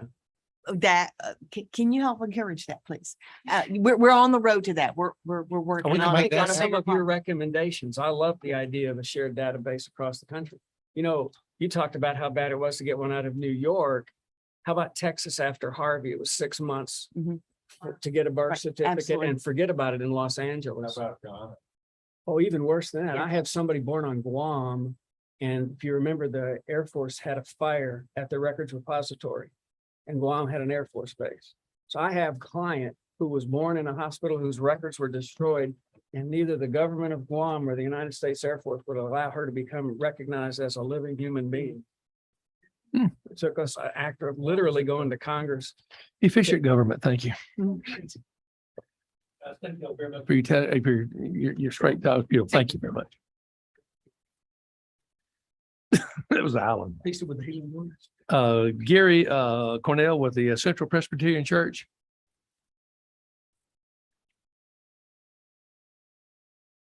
That was really good. Nice guys to be. So you are, where you with? Yeah. Good afternoon. I'm Gary Cornell. I'm a retired city planner and just a church member across the street at Central Presbyterian Church. I volunteered to be a spokesperson today just to relay some of our thoughts and concerns and say thank you to all of y'all taking the time to think about this important issue, which we see very closely. And we are looking for help and resources anywhere we can find them, and appreciate your desire to do the right thing. So for 14 years, I've been a member of the church, but the sanctuary was built in 1885, 4 years before the state capitol was built on this piece of property across the street from us. And we are followers of Jesus Christ, who said in Matthew 25, anything you have done for these, the least of my brothers and sisters, you've done for me. And we think that the people experiencing homelessness that we're seeing along our streets and doorways, and you've seen now, and I'm glad you've seen this, are precisely the people Jesus was talking to us about. So we started an all-volunteer cold night shelter for homeless men in 1980. Since 1997, we've hosted the Central Outreach and Advocacy Center that's provided free help to people who had no home, no job, no birth certificate, no ID. We help them get all those things so that they can work their way into the system. The mainframe and our computer database gives them referrals to all the services that we can find in Metro Atlanta. And we interview them and try to figure out who needs what service and try to help them line that up. We do the same with jobs. We have a database of employers who would employ people who are formerly incarcerated and people who have been homeless. And we know some of those relationships and help these people find jobs for the first time. For 15 years, we operated a transitional shelter for homeless families. Since 2019, we've been providing a Sunday morning courtyard ministry, opening our gates and inviting everybody in from the street for free breakfast. In 2021, we funded renovations of Hope House right across the street here that provides compassionate care and supportive housing and services for 70 formerly homeless people who are struggling with addictions. And now we're on their board and trying to help them do more and expand. So recently, we've also started a relationship with Our House, which is going to bring 70 children to our church from formerly homeless families and try to take care of them. And I'm on the board of Capitol Hill Neighborhood Development Corporation. You'll hear from Jerry Miller in a few minutes. We're building Trinity Flats, we hope to, with partnership with the city of Atlanta to build 180 affordable housing units, mixed use development for families here in the city. So in this way, people at the OAC and others have started to learn the names and faces and stories and to build trust of many of the people that we've seen along the streets and doorways. We bring them in and try to help them find the services they need. They know, our staff has learned how they became homeless and why some are still homeless. So the things that we've learned that are the root causes of homelessness include racial prejudice and employment and housing, untreated health problems, especially addiction and mental illness. We know that there are many people coming out of incarceration who are having a hard time reestablishing themselves, and they become homeless. And a lot of it is just our simple failure nationwide to get enough affordable housing for the needs of people who can't afford the market rate housing as it goes up and up faster and faster and the evictions pile up. So I'm just here to say that our church advocates the sound evidence-based policies that we believe is represented by the Housing First model. And we very much appreciate and depend on the continuum of care and the work that Catherine Marchman Bassel and others are doing to actually get a variety of solutions on the ground to fit the needs of the people that we see every day. These are some of the reasons that we think the legislature does need to find creative ways to help us. And I've already heard that Senate Bill 535 is not your vehicle of choice. And I delight in that. I'm glad, because there were some things that we felt like could further isolate and ghettoize the people that we're trying to help, that might make the mental ill people more vulnerable than they are today. We really appreciate the General Assembly passing the Mental Health Parity Act. I hope that transforms a lot of the mental health needs in our state and leverages, private medical assistance that direly needed to help them recover. But we don't want to see mental ill people become criminals out of a misguided policy. And we do want to increase the funding and open more options for the mentally ill and chronically homeless, not relegate them to mass encampments. And I understand that's not your intent, so I'm delighted about that. I'm also delighted that you don't intend to defund or co-opt the funds of the continuum of care, because that's our backbone that we rely on to try to deal realistically and constructively with the homeless issues as we've seen them. Since 2020, Partners for Home, you've heard this from Catherine, reduced the number of homeless by 38% in our city, despite a rise in evictions, housing shortages, and the COVID-19 pandemic. That's just heroic in our minds, and we very much support more resources to a continuum of care, because there's not a one size fits all solution, and the continuum of care exactly recognizes that, and that's why it's a continuum. They have like a deck of cards, different things that they can do for different people, and their only job is to match the right people to the right services. And they have a number of different strategies, not just one, but many. And that's what I think is needed for this complex problem of homelessness. One of the things that struck me, I started doing some research, and I found a lot of studies over and over that said that if we would just find more permanent supportive housing, we would actually save the taxpayers money. That's amazing. I didn't realize that, but in Austin, Texas, a city you've heard about, they moved formerly homeless people into permanent housing and saved the taxpayers 59% in healthcare costs, 61% in emergency room costs, and 77% for inpatient hospitalizations. And I know that's just a small case, but I read over a dozen studies from around the country that said the same thing over and over. The percentages were a little different here, a little different there, but it tells me that there is a way to save money for the taxpayers. The curious thing is that, as a taxpayer, I pay taxes different ways: the city, the county, the state, the federal government. Well, you're the state and the federal government and the state do certain things, but the cities do other things like the hospitalization and some of the local healthcare needs. And so the taxpayers pay all those things, but the savings that comes out of it doesn't necessarily go back to the agencies that paid for the permanent supportive housing. In other words, Grady Hospital might save 50% if we could move for each of the patients that they're treating today that came in off the street, if we could do the housing first. But where does that money go? It doesn't necessarily show up as a savings to state government, but it is a savings to the taxpayers. And so they recognize it, even if the state can't necessarily recoup all that money that's saved.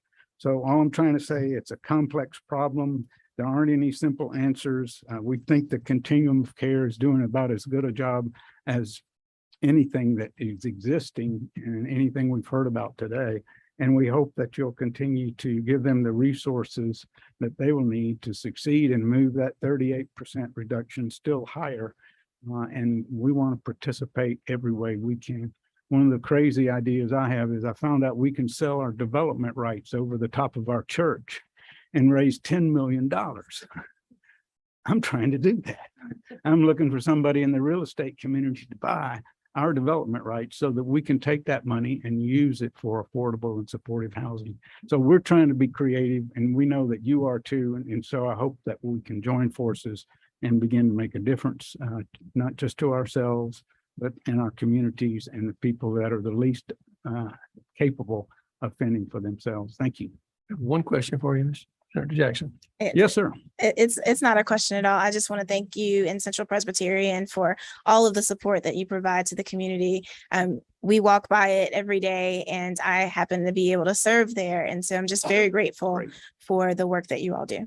Thank you. And it was not easy what happened this week. We have had the people camped out along Martin Luther King. They're actually on our church property. And so we went to the police after months and months of cleaning up after them and said, can you please help us? But we have the backup of Catherine and the agencies that are trying to not just push people out of the way, but actually help them find housing and mental health care and the sources of independence that we all want them to have. And so thank you to all who make that possible. Thank you, Mr. Cordell. Thank you very much. Thank you. Yes, sir. And Jack Harden, Regional Commission on Homeless. Been waiting all morning, haven't you? I have. And I'd be very thirsty if you hadn't shown me where the bottles of water were. Thank you. Thank you, sir. My name is Jack Harden. I'm a corporate lawyer with the firm of Smith, Gambrell and Russell. I'm also co-chairman of the Regional Commission on Homelessness. I've been a member from the date of its formation, and I've led it as co-chair for the last 13 years. I share leadership with Shirley Franklin and with Dr. Mark Holtzberg. The Regional Commission has a footprint of 7 counties plus the city of Atlanta. So it's an association of 8 jurisdictions. And our function is to try to coordinate, secure funding for, provide best practices to, and generally exercise leadership in and across the region. The great work that's being done in the Atlanta Continuum of Care is something that we work with, support, and coordinate. Now, personally, I've been combating homelessness for over 30 years now as a volunteer in various capacities. I'm also a member of the board of Grady Hospital, and many of our patients come to us through the door of homelessness, as you know. And I'm president of the Georgia Legal Services Foundation. Our mission is to fund indigent legal services in civil matters. So there are many perspectives I have on the needs of the population that we find ourselves talking about this morning. Now, we've spent most of the day talking about homelessness, although I understand that the focus of this committee is on a specific subset of the population, the unsheltered population. I'll come back to that, but I do want to set a little context, if I may, with just a few sentences. There are many misperceptions in the public about what homelessness is, what causes it, and what the solutions are. And it's useful to address one of the biggest misconceptions, and that is that homelessness is inevitable, incurable, and will always be with us. That's demonstrably not true. It may come as a surprise to this group that we ended homelessness in America. Following the Great Depression, when we had almost a third of our population with housing insecurity and homelessness, we moved in less than a decade to a community in which every able-bodied person in the country could have employment, and that employment provided a sufficient amount of funds to buy housing. Now, things have changed some over the years. That happened through the manpower demands of the war, the armed forces, the armaments industry, and the great economic boom that followed the war in a massive house building explosion as our troops came home and household formation exploded. But some things began to happen that we didn't really notice the impact of. And there are four main things that happened, and they're relevant to our conversations because they have to do with what are the causes of modern homelessness. The first one is mechanized farming, automated material handling equipment. As farms mechanized, millions of Americans left the countryside where their labor was no longer needed and came to the cities at a time in which we were automating material handling equipment and replacing the need for unskilled labor in our cities. And neither the private nor the public sector mounted an appropriate effort to increase the skill sets of these populations, and slowly their ability to support themselves diminished. The second thing that happened was waves of destruction of affordable housing.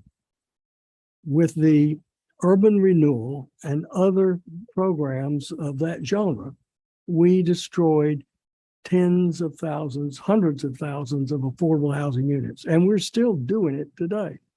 My favorite example of this is Techwood Housing. The Techwood Housing Project was the first housing project in America. And I will share with you that my maternal grandmother was the first tenant of the Techwood Housing Projects. Now, they were very nice, but 1,600 housing units were destroyed to build 600 housing units, leaving 1,000 homes to fend for themselves. And we've repeated this process over and over and over again across this country, and replacing housing, admittedly substandard, but housing, with government sectors and higher end apartments, and increasing the pressure on low income households. Today, there's not one county in America in which a person working full time at minimum wage can afford a 2-bedroom apartment. Not one single county, rural, suburban, urban. That's the end process of the forces I've talked about. Now, there are two other forces. One was the decentralization of our state mental hospitals and the rapid defunding of mental health. It's what I call the one cuckoo flew over the new, I've already lost it this afternoon. One flew over the cuckoo nest syndrome. Thank you. I was hoping somebody would jump in here. I've been quoting all morning, and no, just leave me out there to die. But we were justly offended at the conditions in the mental hospitals.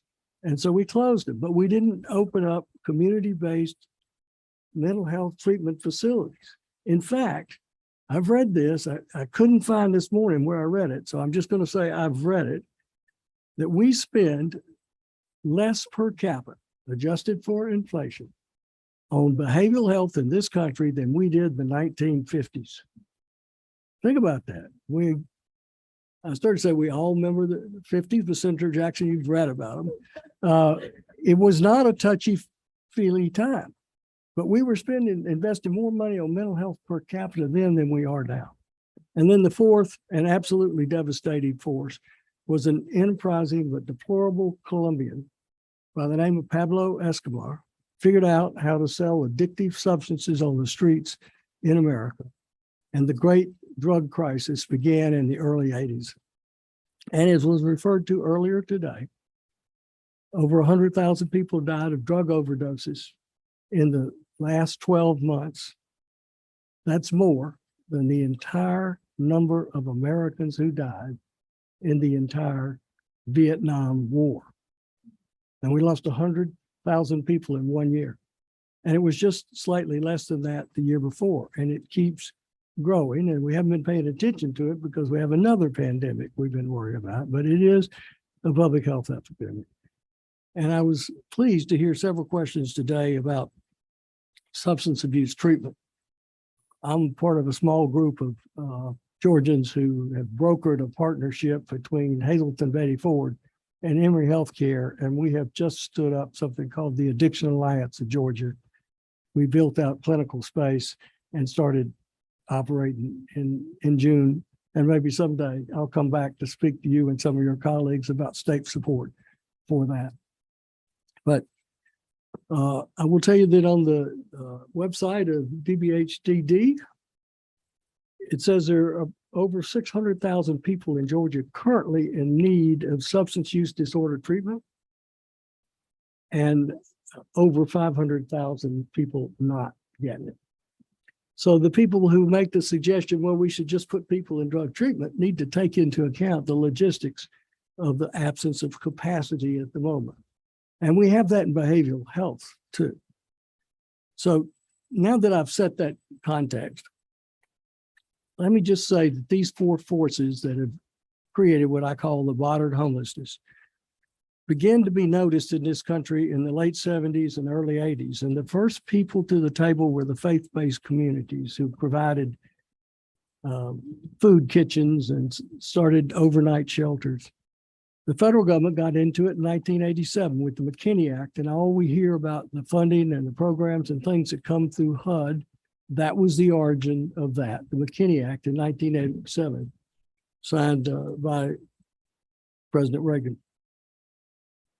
Now, I have I printed out what I intended to say, and I'm happy to leave a copy of it, but I'm going to depart from that in the interest of time and just say a couple of things that I hope addresses some of the questions. The theme this afternoon, which might be more constructive than some of the conflict we heard earlier in the day, has been that this is a complex problem that requires a lot of solutions. And I think that's obviously so, and the regional coalition deeply believes in that. But some solutions are better than others. And we've come to believe that the only solutions that are effective have two characteristics in common. One of them is they provide housing, and the other is they provide casework support. The two things that most people experiencing homelessness have in common with each other is that they're unsheltered and they're profoundly alienated from their support networks, their family and their friends. Most homelessness is self-resolved because the people do have support networks, and working with those networks, they're able to get themselves back on their feet and get housed. So what we're talking about with unsheltered homelessness and with chronic homelessness are the people for whom all those natural networks dissolved or were cut off. So we need to provide folks with casework support, and we need to house them. Now, housing first, I look at as a very, very effective strategy, one that I think, notwithstanding some of the other testimony today, has been well documented in some very respected studies from CDC, Kaiser Permanente, and lots of other groups. But I don't want to get into the argument of studies. I want to say that for us in the metropolitan Atlanta area, it's worked very well. We just need to do more of it. But it's not the only solution. But the key to it is many of the most vulnerable, most traumatized people we're trying to assist have a whole portfolio of problems. They may have a mental disability. They may have a substance use disorder. They may have a profound lack of job skills. They may even have some mental development issues. And if they're unhoused, the one issue they have that's going to they're going to prioritize on their attention is, where am I going to sleep tonight? How can I safely get some rest? If you take that issue off the table without requiring that they solve the other problems, you get better throughput on your efforts to help them solve their other problems. It's that simple as a justification. I think that's why it works. But it's not the only thing we do. We do rapid rehousing for people who have some income or have some ability to get income and function at higher levels. We do shared housing. I think someone might have been you, Judge, that mentioned Pad Split today. There's also Housing Tonight, which is a nonprofit shared housing strategy of Georgia Works. There's Georgia Works, which is a residential program that you go into and you learn job skills and you do baby steps back into the employment regime. The Regional Commission has a very successful program called motel to home. The reference was made today that many families in their first experience of homelessness wind up staying in limited stay hotels. They have the money to pay the hotel costs, but they don't have the money to accumulate what I call the front end cost of being a tenant. The first of month's rents, the security deposit, the moving to get there. Our motel to home strategy with short, small cash payments, maybe $2,000 or $2,500. We can make all those deposits and get the person into a home, which they can continue in successfully because they do have an income. Street to home addresses those people who are on the streets and have incomes. And we help them get housed. Again, often it involves some cash subsidies to overleap that first barrier that's keeping them from getting. Hospital to home. We did a study with Grady Hospital where we got some private dollars to finance the housing of the 50 most frequent users of the emergency department. And what we were able to prove was that the cost of the housing was less than the cost of the uncompensated care foregone. Once people were housed, their recourse to the emergency department diminished. And the concomitant cost to Grady of providing care for a person who couldn't pay in a non-adoptive state, so we had no one we could turn to be paid. And this has been repeated throughout the country. There are experiences in Dallas, Texas, program in Dallas, Texas, one in Baltimore, one in San Francisco. And in Phoenix, Arizona, United Healthcare is building houses for people in their God, I got to wrap it okay, up. I got Jack. the hook. All right. So let me just thank you very much. That's all right. I mean, first of all, I'm extraordinarily grateful that this issue's on the table with you folks. I've been impressed with the questions. You're wrestling with the issues. And I think we all want strategies to address this most vulnerable, traumatized component of the homeless population. And we all recognize, I think, that we need to do it in a way that's sensitive to the concerns of the rest of the population. Thank you. And I think you. We'll talk again. I'm guarantee it. Thank you so kindly. Thank you. Okay.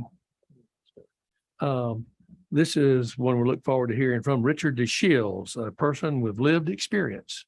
Is Richard here?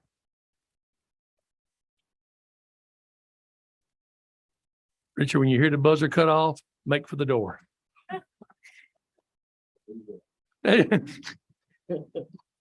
Please tell us who you are. Whatever. My name is Richard DeShields. But before I start, I would like to remind the chairman what he said at the beginning of the committee, that he's not here to hurt anybody. So I am a little nervous. So if I say anything wrong, don't hurt me. You come sit by me if you want to. It's all right. Come on over here. But my name is Richard. I'm here today basically, like I've told a lot of people, to put a face on homelessness. You know, I hear a lot of things, especially today, talking about how to deal with homelessness. And a lot of it I've smiled and kind of chuckled on and said, you know, that's good on paper.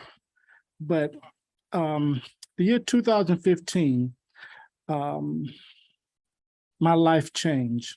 And the reason I say that is because before then, I was a district manager for a major retail clothing store, doing very well, had a wife, had a son, living the American dream. I left that day to go to work. When about 2 hours and 30 minutes within my shift, I got a phone call that I need to come home. On my way home, I saw there was a lot of fire trucks and police officers basically parked at my house. As I approached, I noticed half my house had burnt to the ground. I also noticed they had my wife in a bed, had her in a body bag. Later on, I saw them bringing my son out. If anybody's ever lost a child or a wife or family members, all know how hard it is. But for me, it became very, very difficult. And what I mean by that, because that day I lost everything. I went into a dark place. And what I mean by a dark place, nothing mattered and I didn't care about anything or anybody. I became very depressed. I quit my job, just didn't care about anything or anybody. I got tired of my family trying to, as they say, trying to help me through the process. I didn't want to be helped. I wanted to be left alone. I end up, like I said, I became homeless in 2015. End up sleeping in one of the major parks here in Atlanta. I stayed in the bushes and where I wanted to be alone. I had several different organizations trying to get me to come into the shelters. But when you're going through something or when you're in a dark place, you don't want to be around other people. So an encampment would not have been good for me. I would not have wanted to be around other people. Just the same way a lot of homeless people with mental illness don't want to be around a lot of other people. Fast forward, 2020, I don't know if you all remember, it was in December. The temperature was going to be very, very cold at night. And all these other winters, I dealt with it. When you start getting older, you realize it takes you a little bit, become a little bit harder for you to get up off the ground than it usually did.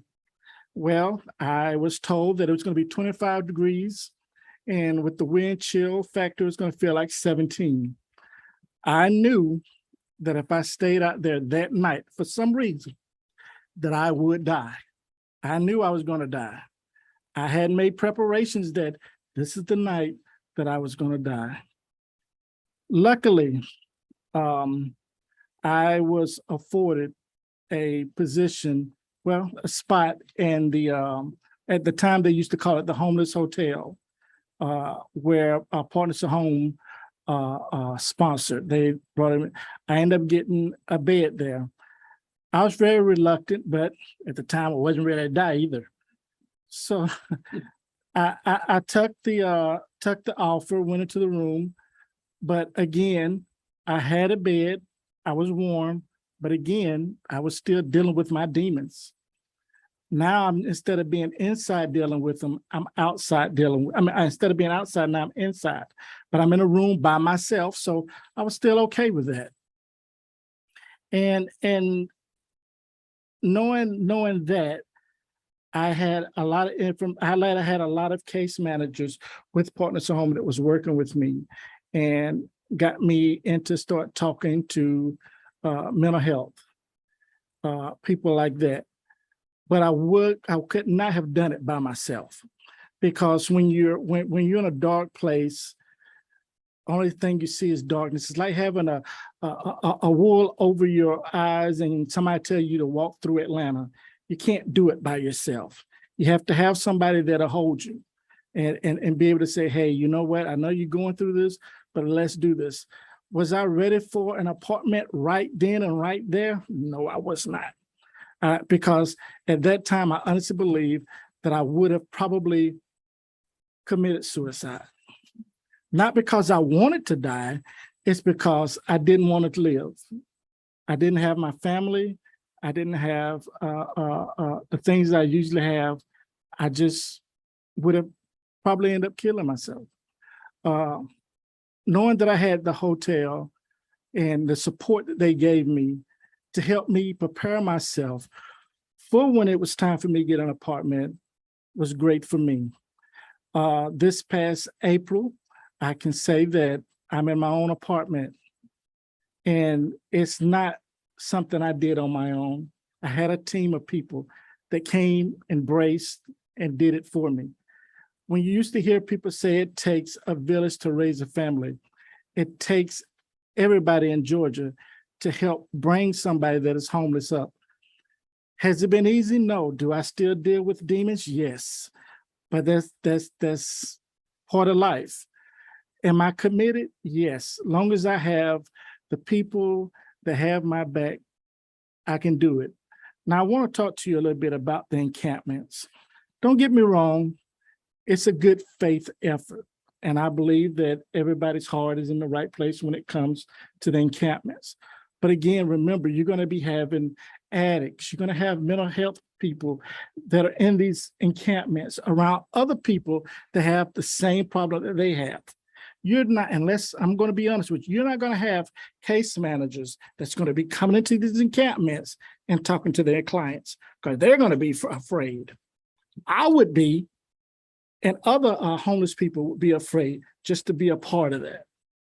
To have something like a pad split or another hotel would be great because it gives a person a chance to clear their head and find out what they need to do to better themselves, whether it's to put them back on their meds, whether it's to seek drug counseling, alcohol counseling, whatever it takes. But to put somebody in encampment is, to me, later on down the road, within 1 or 2 years, you're going to be coming back and saying, this is not working. Thank you. Are you sure you're there? You're good? Yeah. Nobody's gonna hurt me? No. Okay. I'm gonna come around and thank you for what you've been doing. Thank you. Thank you, sir. Thank you.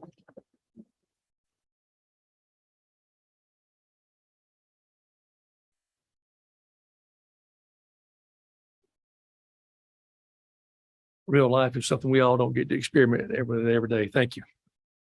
Matthew Elder, right? Home First, Gwinnett.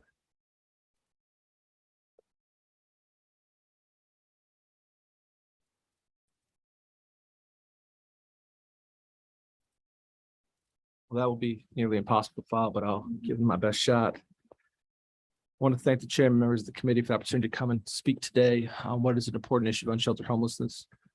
My name is Matthew Elder. I'm the director for Home First Gwinnett. Home First Gwinnett was created back in July 2018 when the Gwinnett County Board of Commissioners, United Way Greater Atlanta, and the Primerica Foundation came together to identify and determine that we needed a new way in Gwinnett County to respond and address the issue of homelessness. We knew that we were going to implement what's known as coordinated entry and been talked about a good bit here today. But what we wanted to do was take time to learn about how different communities across the state and across the country are implementing their system. How are they doing it? Now, I may be a little bit biased, but I happen to think when it's a little unique. So we want to make sure we had a unique implementation that's going to be specific to what our needs were at that moment in that time. We talked with Catherine's Partners from Home, talked to folks in Houston and San Antonio and San Francisco and Seattle, and also DeKalb, Fulton counties and Clayton about what they were seeing, what they were doing, what was working, what wasn't working. And we designed a system that we felt like was the best fit for us. And I want to share with you a little bit about what our results have been. We launched coordinated entry on March 23rd, 2020. So right at the tipping point of the pandemic. It has been 29 months since that system is launched in Gwinnett County. In that time, we received more than 8,000 total applications for assistance. To contextualize that, that's 9 applications a day, every day for the last 29 months, including weekends and holidays. To date, we've been able to serve, along with our more than 24 partners, 10,000 plus individuals who have been dealing with homelessness in Gwinnett County through direct services and referrals. We are not a traditional service provider. We are a system of service provision. Our focus was to design and implement coordinated entry in the way that we are in charge of the system by which people come to us for assistance, and we're able to make referrals out to our partners, but also provide our direct services as well. We run a homeless shelter, one of the only ones in Gwinnett County, a 20-bed facility. We are also on every Monday to start a week, get a report from all of our partners across all of Gwinnett to say, what do you have available this week for shelter, rehousing, transitional, permanent supportive housing? And so when someone comes to see us, call us, or apply online, we know at that moment, in that instance, what's available, where they can go. I think the majority leader earlier was asking about how do we possibly get people to help navigate the way, what's available today or right now in the moment. Coordinated entry is designed to do that. There's a lot of examples throughout the Metro Atlanta area where we've been trying to do that and getting successful with it, but it is a process. Yeah, sorry. Better? I can't hear you in the back. Okay. So as we've been going through this process, though, and had the success we've had since the pandemic began, we've had one significant challenge. We haven't been able to get people out of shelter and into permanent housing. We have rapid rehousing dollars. We're a direct allocation recipient from HUD through the Emergency Solutions Grant, but we lack the end result that we are desiring. We're here to talk about today in great detail. We lack that permanent housing. To give you some idea of what homelessness looks like in Gwinnett County, over 40% of the people that we serve on an annual basis are families, single adult women, traditionally African-American, with 2 kids who are coming to us on a daily, weekly, monthly basis asking for assistance. They're sleeping in cars, some are sleeping outside, some are sleeping in storage units or behind abandoned buildings or behind gas stations. We've seen it all. We have plenty of single adults, both male and female, who are also dealing with unsheltered homelessness in Gwinnett County, and they have many of the same contributing factors that we've talked about at length here today. So I'm not going to belabor that point. But the families are what is unique to us here out in Gwinnett and to many of our other suburban county neighbors that we don't traditionally see in the most common stereotypes of what people think of when talk about unsheltered homelessness. I have spent the last decade of my professional life dedicating to my work to dealing with this underserved population. I have stood outside at the bus stops in the morning and in the afternoons, like Dr. Hayes Brown talked about, when the kids get dropped off at the extended stays. I've walked kids from their bus stop to the storage facilities into their storage units to try and do outreach to their parents to try and get them out of those storage units and into some kind of a sheltering solution. I'm very aware of that population, how much that impact is. And I thought a number of the testimonials earlier today talked about the trauma-informed care and the ability to impact children. Mayor from Athens did a great job talking about how much that can impact a child at such a young age and what that will lead to in adulthood. We're seeing it play out across the state of Georgia. I said a little while ago, though, that one of the challenges was the lack of affordable housing.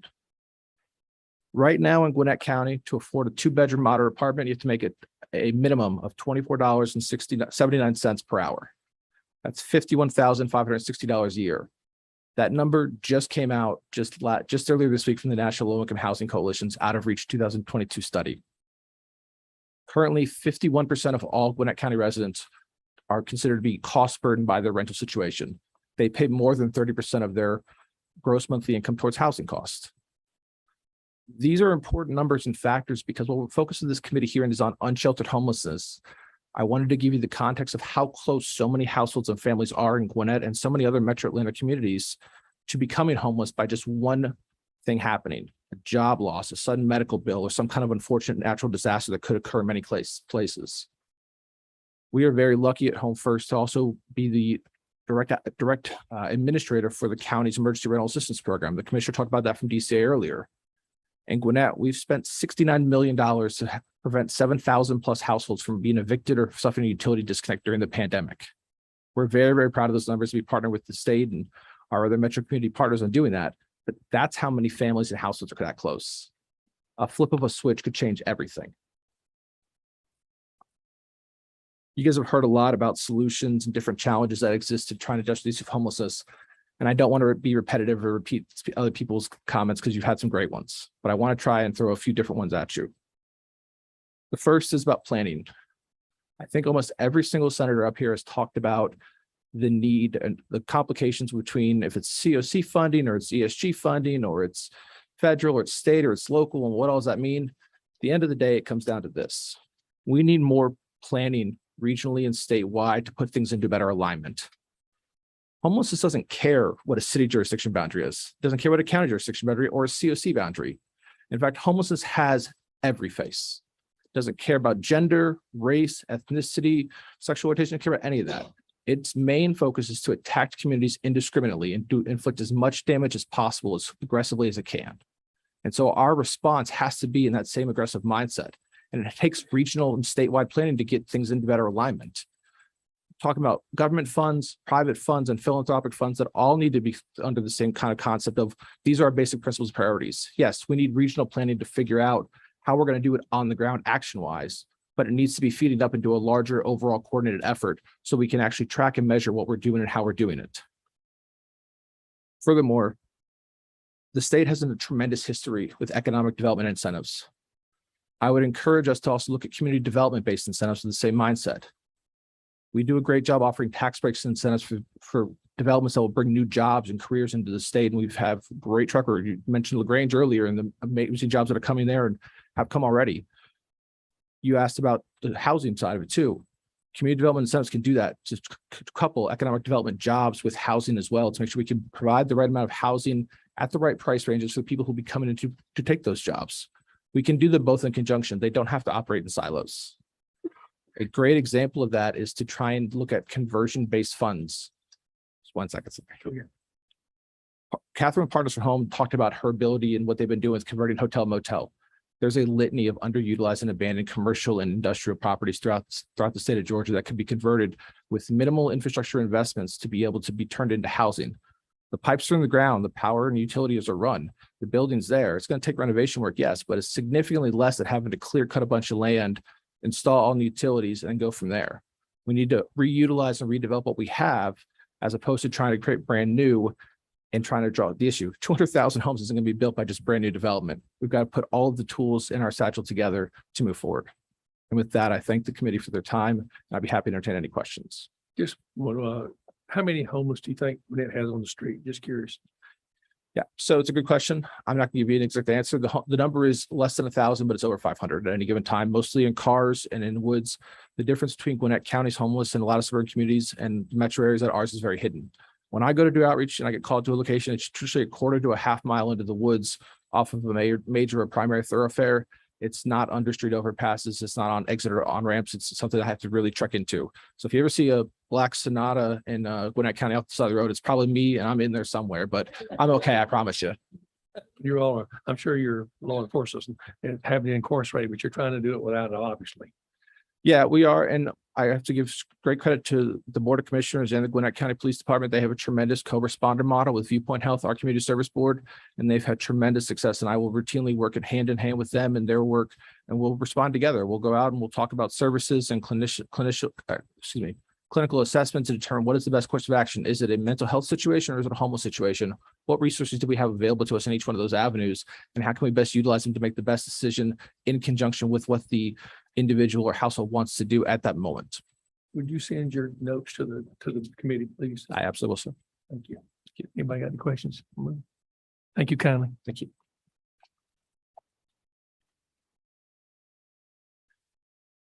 Jerry Miller, Capitol Hill Neighborhood Development. Jerry, you'll hear a buzzer here soon. I'll just letting you know. Okay.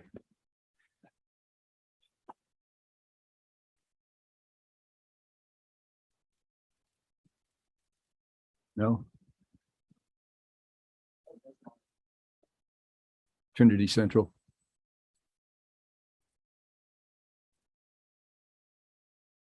Well, thank you, Mr. Chairman, honorable senators and committee members. I truly want to thank you for shining a light on this issue of homelessness. I'm a private real estate developer. I've been active in the city of Atlanta for 40 years, mostly doing housing. So I know something about housing and the production of housing. I'm also, as Gary Cornell mentioned, member of Central Presbyterian Church across the street. But I come to you today as president of Capitol Hill Neighborhood Development Corporation, which is a nonprofit development corporation made up of the three churches in this Capitol Hill neighborhood. Central Presbyterian, the Shrine of the Immaculate Conception, and Trinity United Methodist Church. Our mission is to make this Capitol Hill neighborhood more hospitable, safer, and more attractive to all, which I think is a goal that we share with the General Assembly and state government. Among the many things we've accomplished over the last 20 or 30 years is to master plan the block across from City Hall, bounded by Memorial, Washington, Trinity, and Central. We did this during the Shirley Franklin administration.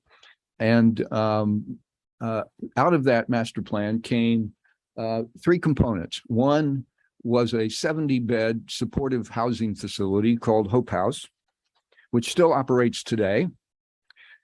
It serves veterans, and I think it's the only supportive housing facility that serves hearing impaired in the country. So it does good work. It's been doing good work for the last 20 years. Couldn't have been done without the help of United Way, Horace Sibley, and Jack Harden here. We also designed and built for the city an 836 car parking garage, and You ask us why we did that. Well, we wanted it to be done right and unobtrusively. And I think if you stand at the state office buildings across Washington Street, you'll see that it is unobtrusive. But the real reason we did it was the third component of that block was to hold out a parcel at the corner of Trinity and Central for future housing. Now, when we did that, people thought we were crazy. Nobody's going to build housing there. It's just not going to happen. Well, here we are 20 years later, and we have teamed up with a first-in-class affordable housing developer to propose a 218-unit affordable housing project called Trinity Central Flats. Let me see if I can bring that up. See, it looks something like this. At least 85% of these units will be affordable at 60% median income. Maybe 100%. We don't know. We're still talking with folks about that. And we're hoping to do 20 units of supportive housing. We're applying to Catherine's group for funding for that. We would be leveraging in that investment that the Partners for Home would be making, which is, I think, $40,000 per unit or up to that in capital, but we'd be leveraging private funding to make that possible.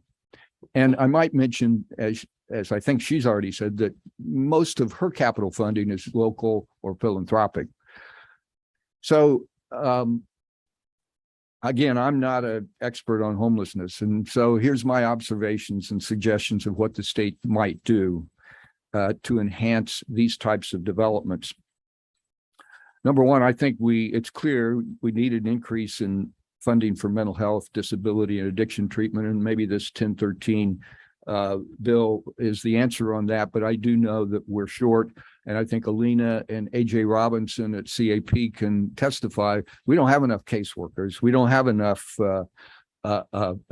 social workers, care providers. They're just not enough out of there. So when we do a sweep of homeless, we're out there. ADAD is out there trying to provide, and Partners for Home has tried to provide those kinds of caseworkers. There are just not enough of them. Secondly, I would suggest you look at expanding the state-sponsored housing trust fund, which would provide a steady stream of capital, one that could be depended on year after year for both programmatic funding and supportive housing.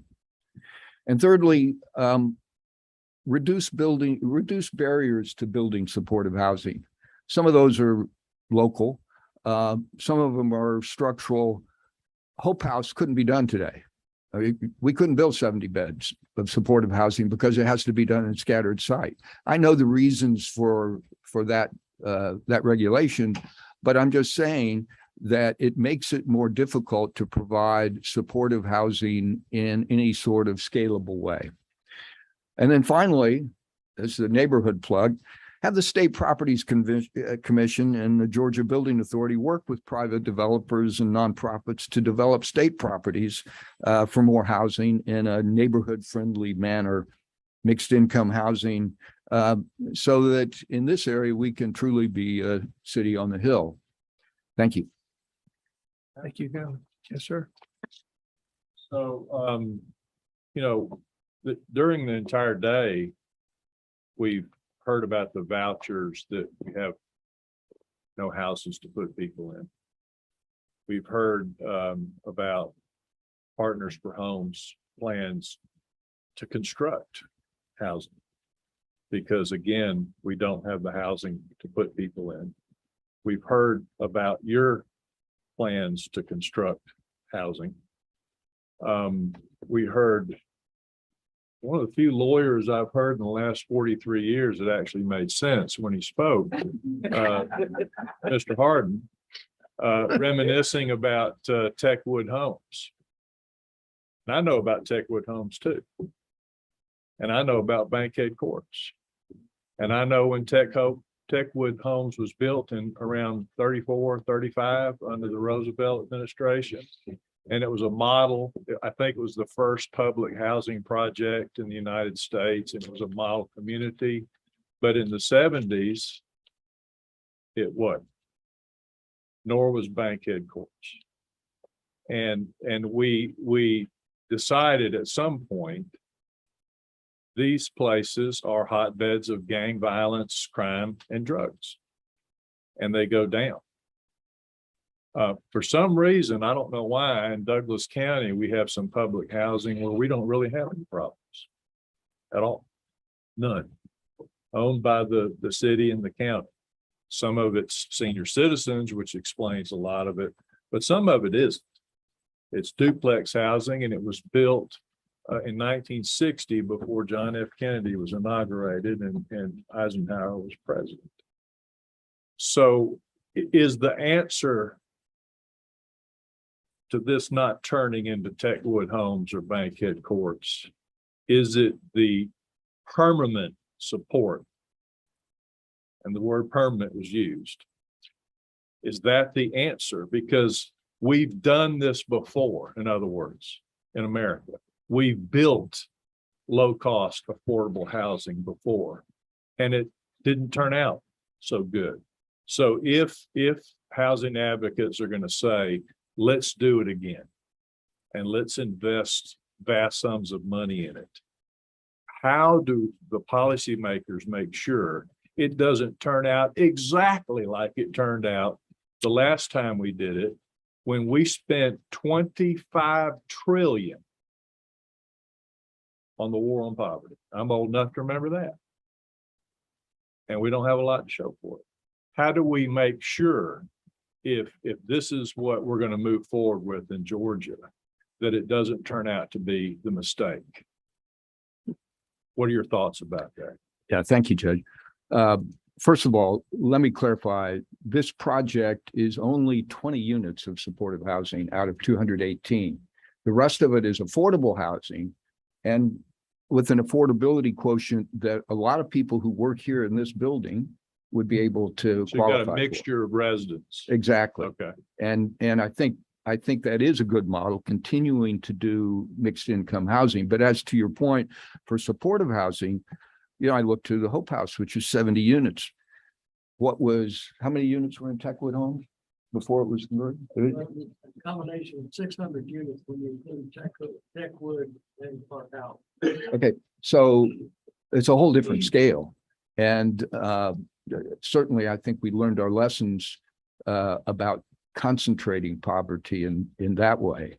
Pruitt-Igoe, Cabrini, I mean, those things, let's sweep those under the rug. No, I think we have to do more community-based sort of supportive housing, but there are some restrictions at doing 15% of a total project. That just makes it very difficult. There aren't that many developers willing to do it. Thank you. Thanks, Jerry, for your testimony. I want to make sure this point wasn't missed. It's correct that the city of Atlanta transferred that parcel to our development authority, which helped write down some of those land costs for you. Thank you. That's exactly right. The city is putting its land where its mouth is, and that is they're helping to subsidize this project through deploying basically land that's been fallow for the last 20 years. Which cuts your square foot cost way down if you could get donated land, infrastructure, things like that. Exactly. Will you segregate your tenants? Will the homeless be on one level and the rest of them, or you mix them all together? No, I think they would be scattered throughout the project. I mean, I think that just makes total sense. And I think Catherine would agree that that's the preferable way to go.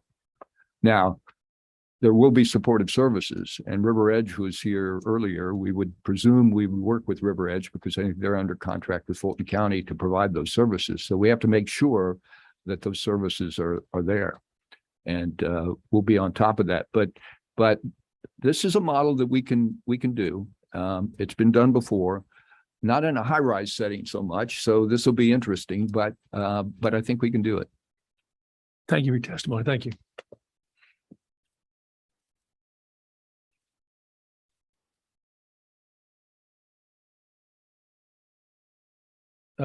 Is it Moki? I getting that right? Is it Moki? Moki, make sure I say it right.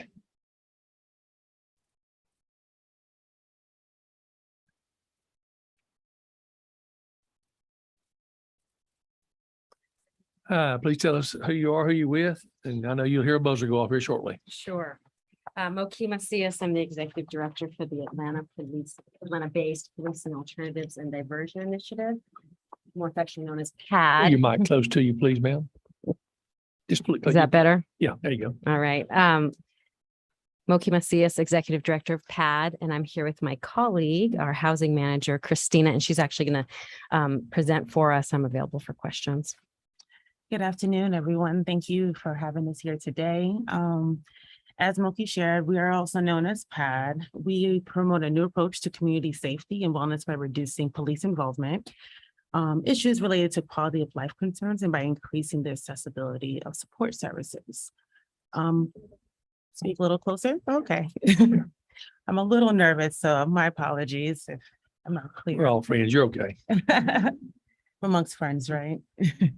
PAD accepts diversion referrals from Atlanta Police Department, the MARTA police officers, and the Georgia Tech police officers who have probable cause to arrest an individual and identify their need is related to substance use, mental health, or extreme poverty. And that has been huge in trying to convince the police department to divert them to our team, as well as we have a response time of about 19 minutes right now, which is huge as well.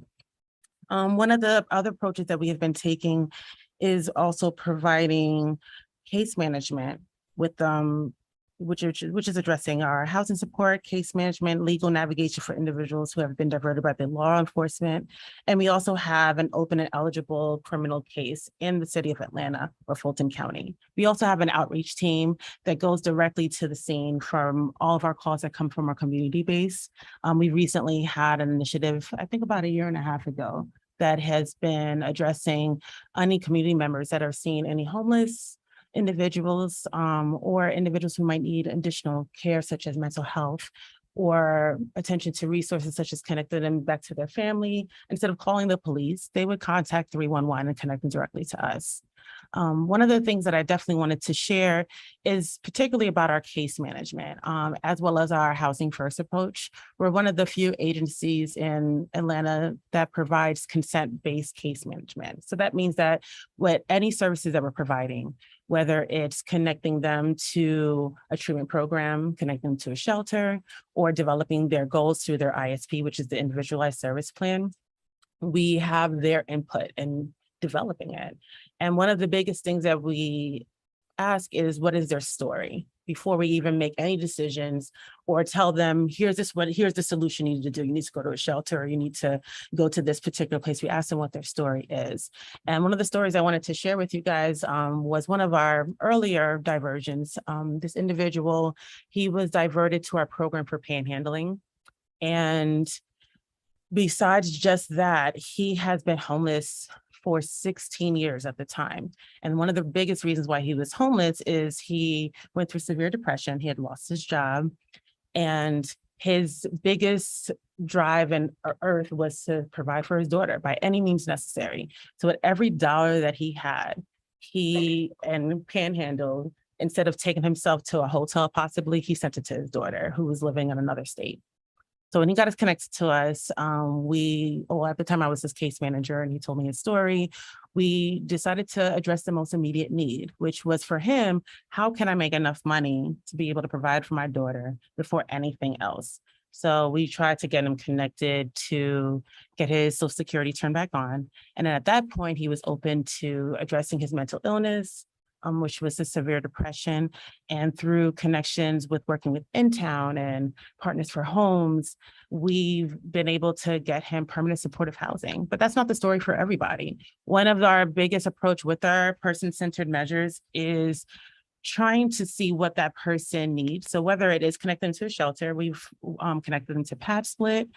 We've even also reunited people with their families, which has been as huge to connecting them to, whether it's connecting them to the resources and employment or shelters. We saw that having that circle of support beyond us helped motivate them to stay active in their new life choices and staying active and reformatting their lives. And if I could add. Yeah, Christina, sure. You know, I think the piece that I would like to lift up, just recognizing that we're at the end of the day here and the buzzer's going to go off Yes. soon. It's just that, you know, over the last 5 years, we've developed a really strong partnership with local law enforcement. And, you know, the reason I think we've been so successful at getting local law enforcement support is because they recognize that going out, whether it's in response to a 911 call or, you know, through proactive policing in particular areas, when they show up, when they go out to the scene and there's an individual who at its base level, the reason they are homeless is because they are experiencing a mental health concern or a substance use concern, which we've heard, you know, much about today. That officer, if they do what they usually do, which is enforce the law and bring them to one of our local jails, they know that in fact, they are simply setting them back all over again, right? That if that person was working on getting their ID, if that person was working on what they needed to do to get a little more stability in their lives, every single time somebody hits that jail, they are getting set back. And so local law enforcement actually knows that what they can do instead is to call a team like ours. And, you know, we're in conversation with people all over the country as a model program to be able to say, you know, when law enforcement has that interaction, they are able to say, we're going to make a different choice here, right? We are going to actually call a team that can come out. And, you know, our teams, there's nothing special about our teams, right? We work like many of the outreach teams that you've heard about today. You know, it's about the personal connection. It's about understanding that people want, like every one of us, people want choice and they want to be afforded dignity.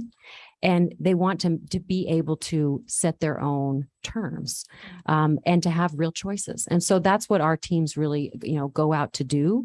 I think we've been able to build those relationships with community members because they also see that, hey, instead of calling 911 for an issue I'm concerned about, now in the city of Atlanta, I can call 311 and request a team directly. So we've been able to, I think, be pretty effective in that area. Thank you. And I know you got a lot more to tell us. I'm assuming. I just want you to know that Senator Roberts had to go check in with his parole officer. Yeah. So he's not here. He's not here to grill you or question you about the police next. Yeah. So anyway, but Senator, go ahead. I understand we don't want to incarcerate anybody, Mm-hmm. but while they're in, can we not be doing the stuff for the birth certificates and everything while they're in there so that when they are released, we're not starting that process all over again. They have it in hand and it's part of their exit packet when they leave the facility. Or the new the card we were just talking about, something at that level. Or yes. Well, the card definitely seems to be an effective resolution, but with the birth certificate, they've had help with trying to retain and receive their birth certificate or any documents, but once they're released, it's the cycle all over again. And they have no safe place to keep it. They may lose it. So currently right now with working with programs such as PAD or other programs that have testified today, we're able to upload those documents into the homeless management information system. So if they were to lose it, we can be able to give them another copy and submit it for them to be able to not re-enter into the system. So, and I would add, you know, I think there's a whole lot that local jails and any sort of in-reach programs can be doing to ease the reentry. But if we can keep people out in the first place, it's going to save us a whole lot of work and a whole lot of money than having to do that on the back end. I agree with you 100% on that. I'm just thinking worst case scenario. Yeah. Since that is an expense that we're all doing for a person's personal liberty at that point, can we do anything positive in the outcome of that? Yeah, I think any service connections or documentation that can be achieved through case management while people are incarcerated, that's a good thing. You know, some of the challenges that, you know, there are times where folks are actually not released because they don't have an address. It gets a little bit dicey when you're in a situation where, you know, the judge is requiring a placement, and yet as you've heard, we don't have enough placements available. What we don't want to see, and which frankly we do see locally, is that people may be kept in jail because they don't have a housing placement. And that presents a real concern. Yeah, I've heard anecdotally, and I wonder if you all have better statistics or information about this, that people are being arrested in our metropolitan areas. They actually have an ID, but when they get released from jail, that the jail itself has lost that ID. I hear that anecdotally. I'm just curious about if you guys can verify that. But so not only are they not getting it, like they're literally They lose losing it. their I don't know ID the in the jail. percentage, maybe, Moki be able to speak more on that, but it is definitely more common than you can imagine. And unfortunately, it doesn't, in order for a person, especially in Atlanta or in Georgia, to get an ID, they need to have their birth certificate and social security card. You don't have an ID to prove who you are. So it's a cycle that constantly continues. And PAD is mostly Fulton County. Would that be a fair statement? We are. Yeah, we Yes. came out of a partnership between the city of Atlanta and Fulton County. So currently we operate within the city of Atlanta. Any more questions? Thank you so much. No Thank you. problem. Thank you for your time. Everybody okay out there? Everybody all right there? Okay, still all right? Okay. Paul, Bolster, Paul? Tell us who you are, Mr. Paul, and you'll hear buzzer go off. I wrote some comments out last night and I'm going to change them after today. All right. But those are my last night comments I'm passing out to you. Just to tell you a little bit who I am, I was a member of the Georgia House of Representatives from 1974 to 1986. So this issue for me goes back a long, long ways. It goes back to the simple days where you thought if you got a $50,000 grant to help out a little health clinic, that was something big you were doing. If you got some churches to do a little night shelter, that was you were doing something. We thought this problem was temporary. And we obviously now know after decades that it's not. I really appreciate the comments that Jack Harden made. I'm a historian by profession and training, University of Georgia PhD, write a little bit on political history from time to time. But he did a great job of kind of putting this thing in a historical perspective. So we're at a different stage than we were back when I was in the legislature. It's not simple solutions that we need. We need fairly complicated and intensive and capacity driven kind of programs. One of the things that I did with Jack Harden is I was with United Way when we built the Gateway Center down here on Pryor Street. I had sort of worked with the contractors and stuff. I was the staff for him. I did what he told me to do most of the time. And that's an interesting thing. That's now 20 years old. And we built 300 shelter units there. Plus we created a service center where service organizations can come together and meet other people's needs, and restrooms and showers and food and clothing. So we're even evolving from there. I served on the Criminal Justice Reform Council for Governor Deal. And I was sort of the housing person on there. And we did a few things here and there about housing. And I know that accountability courts were the huge example of that. They could probably be enhanced. More people would maybe be successful if there was housing connected to them. I was very supportive of what they did in the housing reentry program, where it's a limited kind of amount of money, but they expanded that under the period of the commission. So people coming out of jails and prisons have a little bit of opportunity to get back in the community, get jobs, get other services kind of provided to them. So the other thing that I've done for 40 years, I've been a member of this little church down here called Trinity United Methodist. I think earlier Senator Robinson talked about walking by the church there. We've got a few homeless people that sleep there. But our church has been involved for years and years. We started out in the simple stage where we did a little soup kitchen. Some of us came in, volunteered so people could sleep on the floor of the basement at night. So it was a night shelter, and you'd stay up all night and you'd get to know people, but that wasn't a solution. Then we transitioned that to transitional housing for men with addiction. And finally, what came out of that was the building of a 44-bed addiction treatment center with Big Bethel United Methodist AME Church down near the municipal market.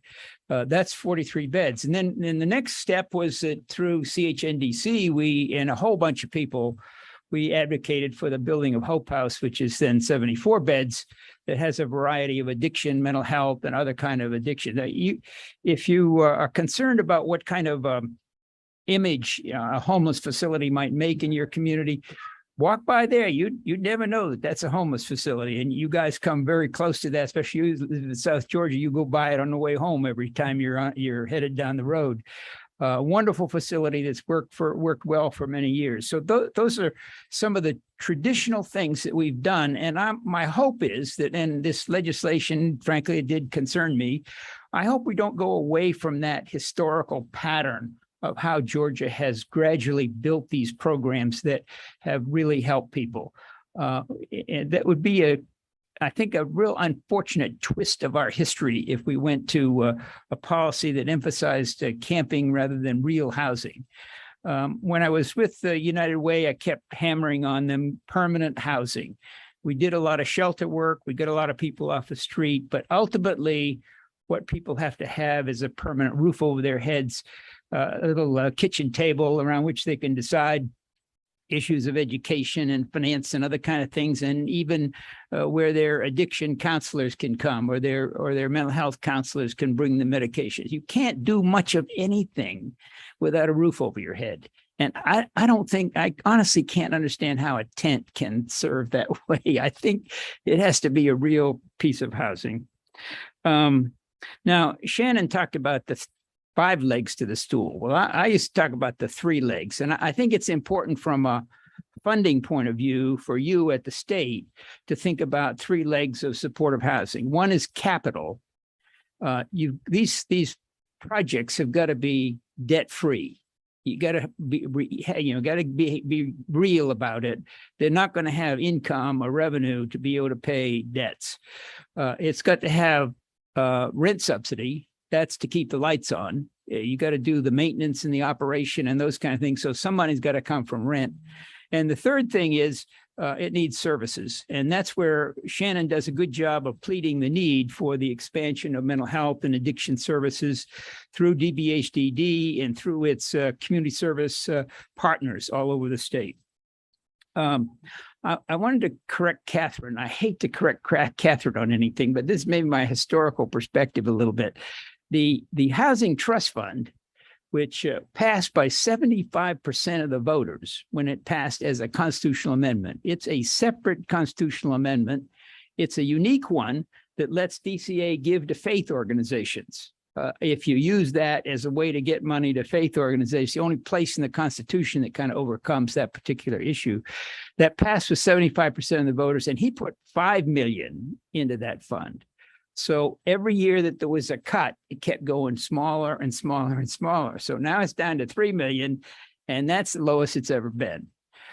This is a huge opportunity with lots of flexibility about how DCA would use those funds as gap funding for maybe a program like our CHNDC program. If we turned up, we've got, $500,000 we're missing on the capital budget, they can fill that gap.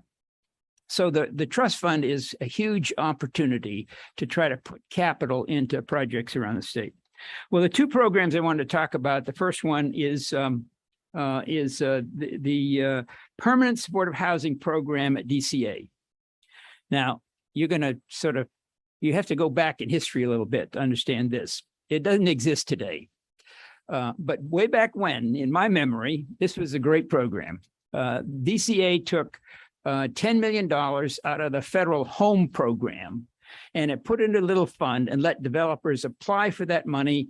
And as long as they could get financial support to build 30 units of housing. So I ended up doing, as a co-developer, 2 of those. All told across the state, there were 20 of those units built, and that was 500 units of housing by allocating those federal dollars, the home dollars, to that. And those units were unique in terms of today because they were 100% supportive housing. That was important to the developmental process because the people that were going to own those projects were the CSBs. They were the ones that were going to be the owners of those. Well, CSBs aren't interested in managing rental housing. And if 80% of the unit is just rental housing, They're not in that business. They're in the business of providing services with people with serious and persistent mental illness, addiction, cognitive capacity loss, a variety of things. So that program went under because the state developed a policy that said only 20% of any project can be supportive housing. Now, these were small projects, just 30 units that nobody really ever much objected to when we built them around the state. But meeting that rule of only 20% killed the program. So under that program, there have been no supportive housing units built for the last 10 years. I would hope you go back and look seriously at that policy and see whether or not you can revitalize that. I'm told that maybe DCA is thinking about that. And they may have done some smaller projects, maybe 12 units of kind of 100%. But to get the CSBs and the mental health and the addiction providers interested in those programs, they've got to be 100% units. And that will take some serious work on your part to try to overcome that particular policy. These projects were built all over the state. There's one in Columbus. I don't know if the folks from Columbus know that, but it's one of them they've gotten used to. There's two in Rome. We tried to build one in Athens, and that didn't work out because the program ended. There's one not too far from here that is for kids adults coming out of the foster care program with emotional problems. And it's been extremely successful. It's permanent housing for them with services that are designed for people coming out of the foster care program with the mental health issues. And so the question is, why did we stop doing that? And I still think it's just the wrong decision on the part of the state. The other program that I wanted to highlight is you've heard a great presentation of that this morning from DBHDD, the Georgia Housing Voucher Program that was started to satisfy the feds on the Olmstead suit. Within a couple of years, we had 1,500 vouchers out there in the state. And the problem with that is it kind of slowed down quickly. It got administratively difficult. And so now there are only 1,900. This is a huge opportunity to provide additional vouchers around the state that were also done in connection with the community service boards. Community service boards identify the person, they get the application is done, they get the commitment from DBHDD, and then they go out and help the person find the housing. They get them into the housing. They develop the local relationship with the housing provider so that that person can actually get housed, and they provide the services. Now, like Shannon always says, there needs to be more money for services, but that's the model that Georgia has used very successfully over maybe the last 10 years. Those vouchers are just wonderful opportunities. So right now, I think there are 1,900 of them. I think if you investigated that some more, that would be a program you might want to expand. It still runs into the thing you were talking about this morning of the change in the marketplace for rental housing that's skyrocketed in cost. In my neighborhood, I live not too far from here. A one-bedroom unit is $1,900 a month, and we've let them build only luxury housing. So I don't understand that myself, but you have to do something. I think if you believe in a free market kind of system, you're going to have to build some of this housing. If you don't build some additional supportive housing, you're not going to be able to get it out of this marketplace because they got the vouchers, but nobody wants to use them because they've got other higher paying people or rent's higher, the HUD voucher isn't paying enough, or whatever reason it might be. So I think you need to focus on being able to do some long-term. Let me stop you there if you don't mind. I got all my points in. And got your points in, and I will make does anybody have any questions? We fully funded this year, all those vouchers you were talking about that you said we needed increased money. The vouchers. Right.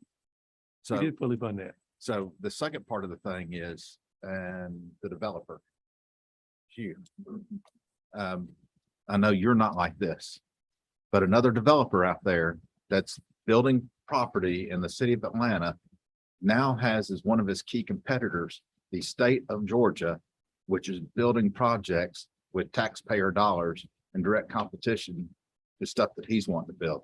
When you said the state needs to build, is what I understood you to say. Is that what you said? Yeah, what I was talking about was that Georgia Housing Voucher, the Georgia Supportive Housing Program, which was small 30 unit things. And the community would have to find the location for those. Usually the CSB manages to find the location of those. This was later in the conversation when you said all they're building around here is luxury housing. Yeah, that's And- in my neighborhood, that's the case. Yeah, and I don't doubt that. But then you said something that the state needs to. Well, I meant, what I was trying to do was focus back on that old Georgia Housing Voucher Program, Georgia Housing Supportive Housing Program, where it was a small grant. I think we got 3.5 million to build 30 units for Viewpoint Health in Gwinnett County. I did talk to the CSB director there, and they have now expanded with different kind of programs. They have 500 units of supportive housing. All of those people in those units, he said, are coming out of group homes, they're coming out of hospitals, coming out of jails, coming out of homelessness. They're coming out of programs that are probably much more expensive to the state than the supportive housing that they're operating. Yeah, I misunderstood what you were talking about. Yeah. and Okay. if you Sorry. don't mind, I'd like to just tag you for 1 second on that. You take an average developer, myself, somebody that's out there developing. We have to pay everything. We have to pay taxes and everything to the city, to the counties. I mean, when you do these quasi government programs, they get tax exempt and they get different this, they get funding from the government or whatever. They obviously can rent something cheaper than a normal developer. A normal developer to cost, I know what cost it are today to build right now. I mean, we're looking at apartment complex right now to build. I mean, we're talking $180 to $190 a square foot just to break ground. And you cannot rent it cheaper than $1,800 a month. You cannot come out. So I understand where you're coming from. But a normal developer cannot compete with, if you will, a government quasi unit that can get money from these different programs and tax incentives. Yeah, I would agree with you there. We did in the Gwinnett program. I know we paid for everything. We paid for the ground. We paid for the design, everything. But it came because we had a grant from DCA to get these 30 units on the ground. There you And a private developer can't do that. He can't do it. But a private developer can come in and get one of those grants. We were private developers. Yeah. We developed that house and we got a fee out of it. So there's an incentive on the private Rent sector it for a little bit more money though. to work for the state. Thank you for your testimony. Okay. I'm sorry. Pull your mic up, Ms. Gail. Thank you. Nine. Yeah, but you said that you had, I think 30 units, so you had them all over the state. And the one here was for foster children. Where is that one? That one's in DeKalb County. It's just, it may be in your district now. It's just across I-20. I can't remember the organization now. Somebody help me. Oh, Yeah. good. Oh, Yeah, okay. yeah. I think that if you wanted some more incentive about the cost effectiveness of this kind of housing, you could get the state auditor, look at some of those projects we did 10 years ago and see how they're doing. I think they're all doing that's what the director at the CSB at Viewpoint said. It's just wonderful what it's doing, keeping people out of more expensive care. Thank you, Kim. Thank you. I'm so, this name was written in Natalie Kaiser, is that right? Yes, sir. Natalie, thank you.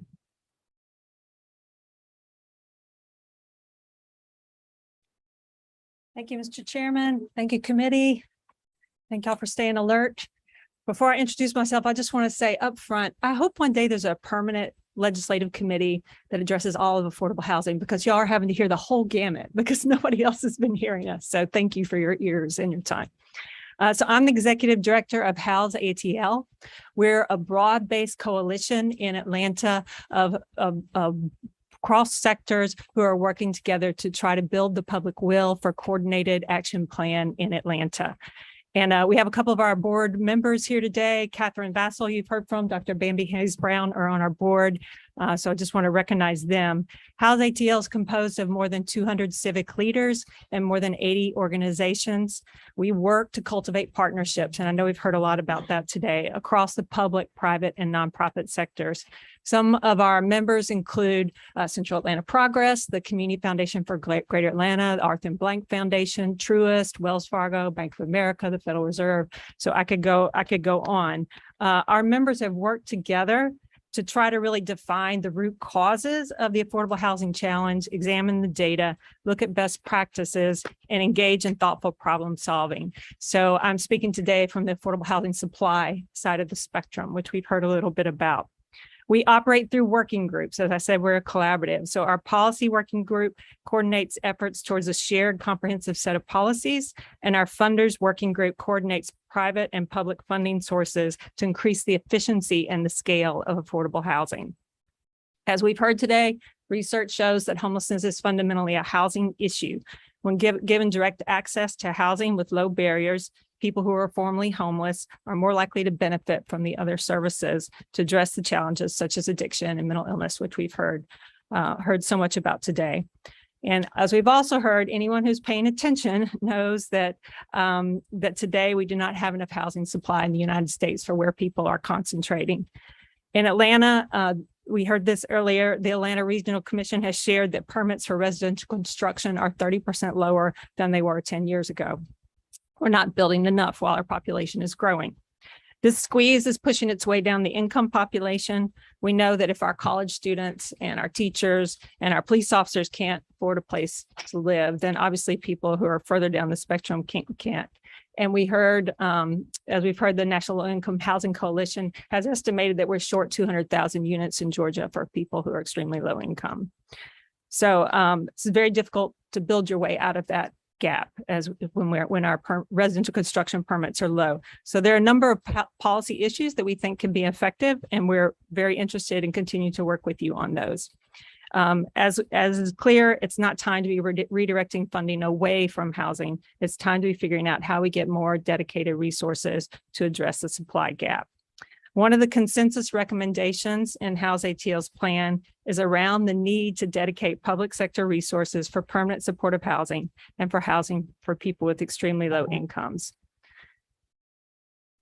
To exemplify the extreme levels of the current affordable housing problem, I'd just like to reiterate something that we heard earlier, that the Atlanta Regional Commission shows that we've been losing around 10,000 housing units a year that rent for less than $1,250 in Atlanta, and rents increased 40% over the past 4 years. So one of our economic development tools in Atlanta that we used to tout, right? We've heard about economic development earlier, was that we had affordable housing. That was one of the incentives we could use. And per the Atlanta Regional Commission, we're now one of the 7 least affordable metro areas in the country when you consider the cost burden of housing and transportation. So we need to turn that around. There are, as we've seen today, dedicated nonprofits ready to cooperate on developing effective policies. In our coalition, we also have people from the public and private sector who are interested in working with you.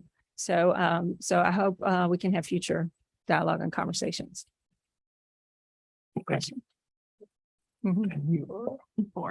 Natalie, I just want to thank you for making time to come today and for your leadership and future leadership of House ATL. Natalie mentioned this was a 1.5-year process of bringing all walks of life to the table, whether you had been advocating in this space for 20, 30 years, or you were a private developer who had no knowledge of the acronyms and the lingo of affordable housing, but really centered on that belief that we all can play a role on this issue. And I look forward to just having dedicated leadership now.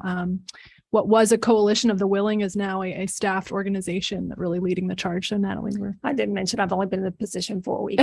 glad to have you here. I've been in community development Atlanta for more than 25 years, but yeah, thank you. Thank you very much. Thank you.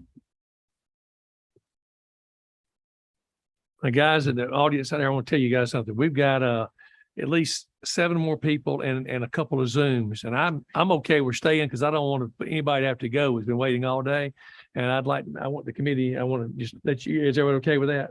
Get them all in. Pardon me? Yeah, sure. Okay. Okay. I just don't want anybody to think we don't try to want to get to them, but we're trying to hold everybody to our minute time. So stay with us on the time, please. Matthew Reed.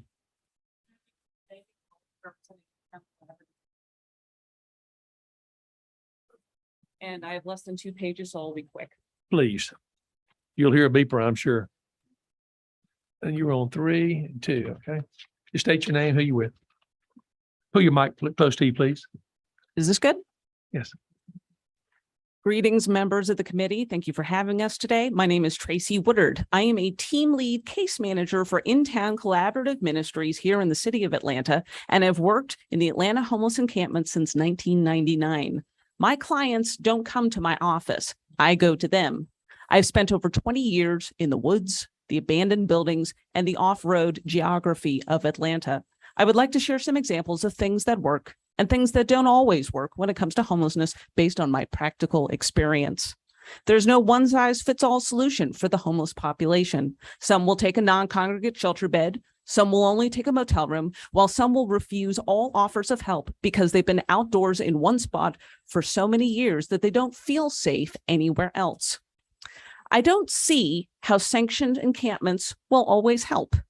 You are incredibly exposed, whether that's to the elements, noises that prevent you from sleeping, or predators who have no compunction about cutting open your tent for the purposes of rape, robbery, or murder. You could hire a security guard, but unless that person is paid more than a drug dealer's bribe, a guard will not always offer sufficient protection. I personally saw a government-sanctioned parking lot camp for homeless individuals in San Francisco this past summer, and it looked awful. It reminded me of nothing so much as my 5th grade field trip to the Civil War prisoner of war camp in Andersonville, South Carolina. This is not the image that Georgia wants to portray to the rest of America. If you wouldn't let your 18-year-old daughter sleep in one of these places, we shouldn't allow any adult to sleep there. A second point on sanctioned encampments is that staying outside doesn't always help. Many homeless individuals only develop mental health diagnoses such as depression, anxiety, and PTSD while living outdoors. If you want an idea of what it's like to become mentally ill on the street, imagine sleeping in an airport overnight. Your evening flight was rescheduled last minute to a morning flight. You don't know anyone in town, and all the hotels are booked, so you sleep by your gate. You're in a brightly lit, noisy environment, which makes it impossible to sleep. You probably lay on your suitcases because you're afraid that they'll be stolen or confiscated by security should you walk away from your belongings for more than a few minutes. You are tolerated, but no one wants you there. Now imagine spending every night like this in an unending loop of exhaustion and fear for years. You would not be the best version of yourself. You might be angry, paranoid, or sunk in a state of despair that would take years to climb out of. Jailing homeless individuals for refusing services doesn't always help. We are all adults with autonomy. We have the right to say no. Incarceration is expensive and hobbles the process by adding to people's criminal records, which prevents them from passing background checks with potential future employers or landlords. Incarceration is not always a deterrent. Law enforcement officers have better things to do, and arresting someone for poverty crimes such as sleeping outside can only work to keep that person poor. You may as well spend the money on hiring social workers instead of asking our police officers to wear 2 hats, the police hat and the social worker hat. Personal note, when I was in high school in Lilburn, Georgia, I dated a boy who lived on and off the streets for months. He was what we affectionately refer to as a PK, or a pastor's kid. He came from a good home and a good school district, but he struggled emotionally and ran away whenever he argued with his parents. His mother once told me, "I'm angry at him, but I can't make him change. I just need him to know that he can always come home," which he eventually did. That is true for many homeless individuals. Sometimes the only solution is to allow people to say no until they can say yes to what you have to offer them. And I'll tell you something that does help, and that's meeting people where they are. Some locations will always have campers, no matter how many fences or other barriers you put up, and you may as well upgrade their living situation to build trust, strengthen case manager relationships, and improve sanitation and mental health. For example, Oakland and San Francisco erected tough sheds in pre-existing camp locations in order to upgrade the standard of living while also offering social services, food, toilets, trash pickup, and a privacy fence. The Oakland camp was especially productive because it maintained community relationships with the surrounding neighborhood that knew these people. Another idea that works so well is the Atlanta Motel program with Partners for Home, which has produced a dramatic improvement in all of these mental health issues because homeless individuals can finally sleep and make long-term plans other than basic survival while inside of 4 walls with a locking door. Atlanta has several empty buildings that could be converted to overflow shelters with social services scattered throughout the city in order to broaden access. If your goal is not to see homeless individuals, then it behooves the city to have shelters that people will want to stay in. Thank you. Okay, thank you. My name is Anthony. Pull it closer. Come on. Thank you. Thank you. My name is Anthony Holt, and I was homeless at one time. And I wrote this just a little bit to share with you guys. Okay, I just want to start by saying I was homeless at one time, but I was one of the lucky ones. I found Tracy Woodard. And let me tell you, she should be the prototype for homeless activists. I've been around people before, but if she says she would do something for you or tell you to meet her somewhere, she does it and will meet you. But you still have to do your part, and that is become a productive member of society. There are many levels of society, but for me, being homeless was the worst. So I'm here today because of the help and the resources that I received. I have my own place by myself, food, and most of all, peace. And right now I'm living in permanent supportive housing. I want to thank you, and especially thank you to Tracy Woodard. Thank you. Thank you. When you said Miss Tracy would get it done, I have no doubt. Oh, yeah. Thank you both. Thank you both. Okay. Joy Fernandez. Oh, Mr. Chairman, Joy had to leave to go do street outreach, so she was here most of the morning and she regrets not being able to be with her. Please let her know that we did call her name. I will do. Thank you very much. Miss Elizabeth Athley. I get it.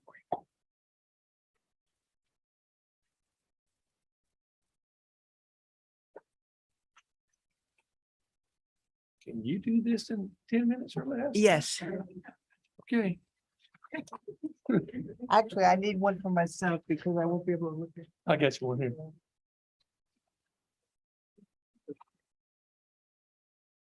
Yeah.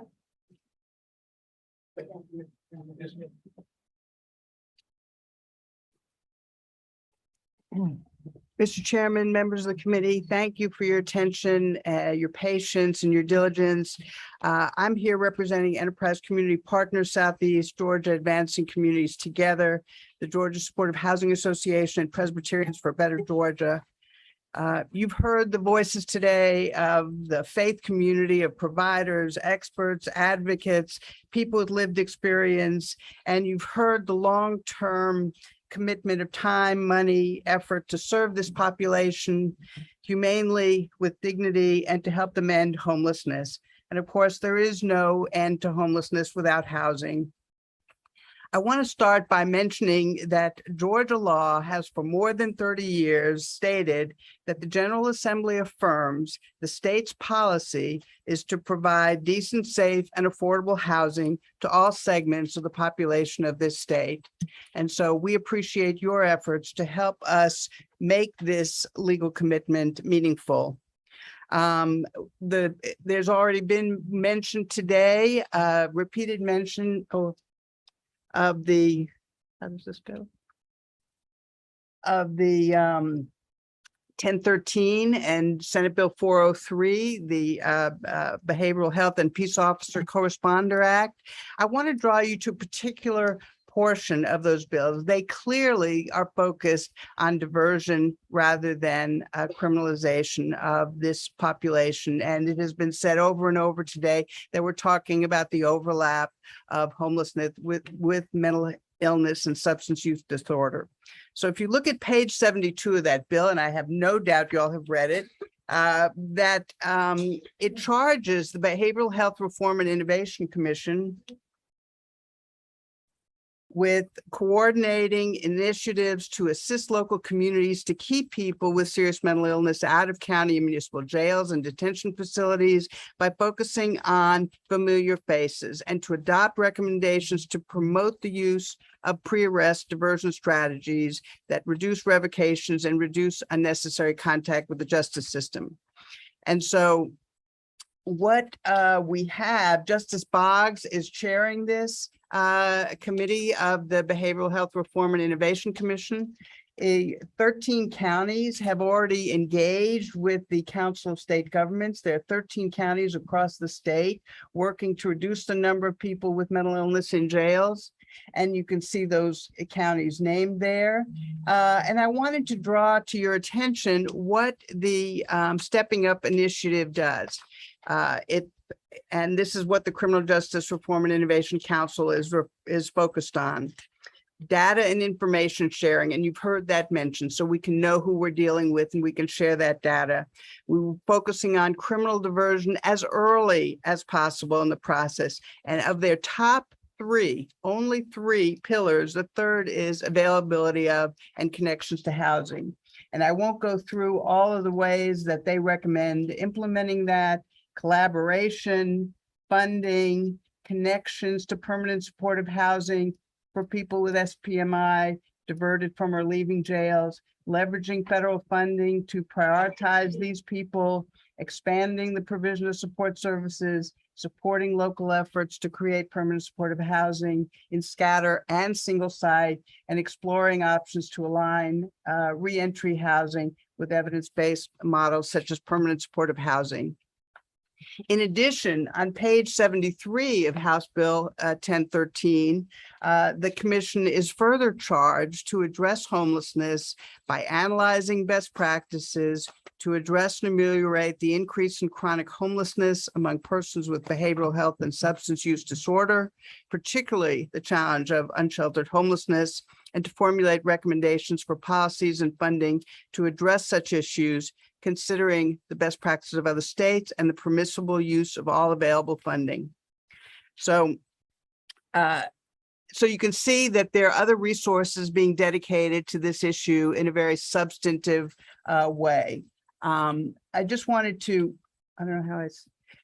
I just wanted to mention this issue of criminalization, and I thank the chair's remarks at the outset. You know, we prepared without having that additional insight, but I did want to draw to your attention. A mention has been made of the fact that there are criminal statutes, ordinances across the state. And the question of how you might proceed on this issue is important, because even if you don't create a new state law, whether it's echoing or creating a new misdemeanor, the question then becomes whether or not you're going to withhold funds or punish local jurisdictions or nonprofits financially or in other ways, I guess, for enforcing their own ordinances. Nobody argues that there aren't circumstances when criminal laws need to be enforced, but if you punish local jurisdictions for failing to systematically enforce anti-camping bans, then you've done the same thing that you would if you created a new statute. So, and as has been said repeatedly, that incarceration does not help move us forward either in resolving homelessness or the root causes. So you've already heard about the shortage of 200,000 plus, that we're talking about this population of extremely low income people at 0 to 30% of area median income. That's right. To who is against acronyms? Okay, so I just want to put a little bit of a point on that. The average fair market rent in Georgia this year is $941. At 30% of AMI, an affordable rent would be $629. If you're working full time at a minimum wage job, affordable rent would be $377. And if you're talking about this population that has no income, and maybe if they're lucky has an SSI check, then affordable rent would be $252 a month. So I wanted to talk about some solutions. This next slide is from the plan that DCA submitted to HUD for that $88 million in home ARP funds. And what they said is that the most identified need is the lack of affordable rental housing units, especially in rural areas. Transitional shelter that bridges the gap between emergency shelter and independent rental housing. And housing placement assistance in rural areas where there's a lack of shelters and service organizations that are able to meet the need. And we've heard great examples from some communities, but this is what DCA found statewide is the problem. There is a tremendous amount of federal funds, unprecedented levels of federal funds available for housing and homelessness. The state received 88 million for the home ARP program. There are $2 to $8 million allocations to 12 different entitlement jurisdictions as well. We have the emergency housing vouchers that are to be spent by 2030. The governor still has the vast majority of the $4.8 billion in ARPA funds available for him to spend, including on housing and homelessness. There's a new HUD offering. DCA is available for $25 million, specifically focused. 83% is for the unsheltered homeless and 17% for rural communities. We talked about the emergency rental assistance. We're going into that ERA2 funding, another $479 million in DCA's possession to prevent eviction and homelessness. And then we have the state and local fiscal recovery funds that state and local governments across the state are receiving that can be used for homelessness and housing. The next page is just a breakdown of what local entitlement jurisdictions are getting from those home ARP funds and the ways it can be used. That there's also a state surplus that's historic, over $6 billion at the end of this year. And we have a settlement agreement and the opioid settlement of $630 million. A lot of talk about ID this today. I've been working on this issue for a number of years. I co-chaired with Paul Bolster and Doug Amar, the Georgia Justice Project, the Reentry Housing Work Group for Governor Deal's Criminal Justice Reform Council. And so there are three elements of that.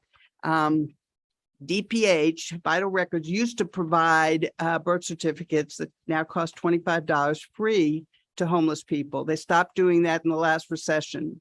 I negotiated an MOU between DPH and DCA to provide free birth certificates for whomever, four named nonprofits in the city of Atlanta, including the Outreach Center across the street, First Presbyterian Church, Mercy Care, I believe, and the Legal Clinic for the Homeless, to get free birth certificates. I spoke with and so what they wanted was those agencies to vouch these people are homeless and be the go-between.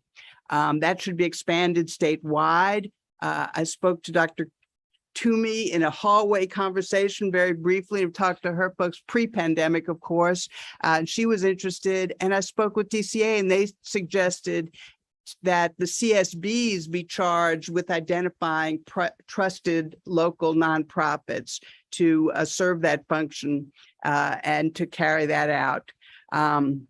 This issue of people leaving prison without ID. And of course, you need an ID that you can get benefits, you can get housing, you can get healthcare, which is different than the Real Track data collecting tool that was highlighted and also is valuable.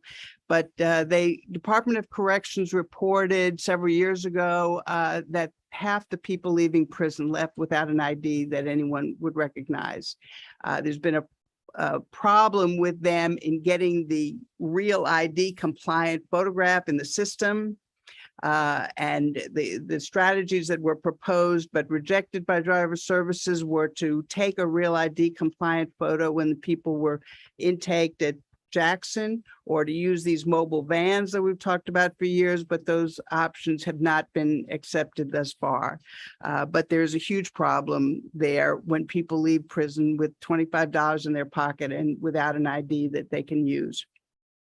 And finally, this issue, and I think Senator Robertson mentioned this, in working on this issue, we were told that people would go into jail with an ID or birth certificate or social security card and leave without it. And I think Senator Robertson said, and this is what I've been told, is that those critical pieces of identification were treated the same as any other piece of property. And I think you may have heard Senator Robertson talk about that garbage bag that they set aside and tagged. Well, it's critically important that those documents be treated differently. Put them in a file. People get moved from jail to jail to jail. That needs to follow them and it needs to be returned to them on release. We strongly suggest expanding the Georgia Housing Voucher Program. We're grateful for the addition of $3.5 million, but you'll recall that they were cut $6.2 million at the outset of the pandemic. So we still haven't restored that cut, and they are far short in serving 1,900 people.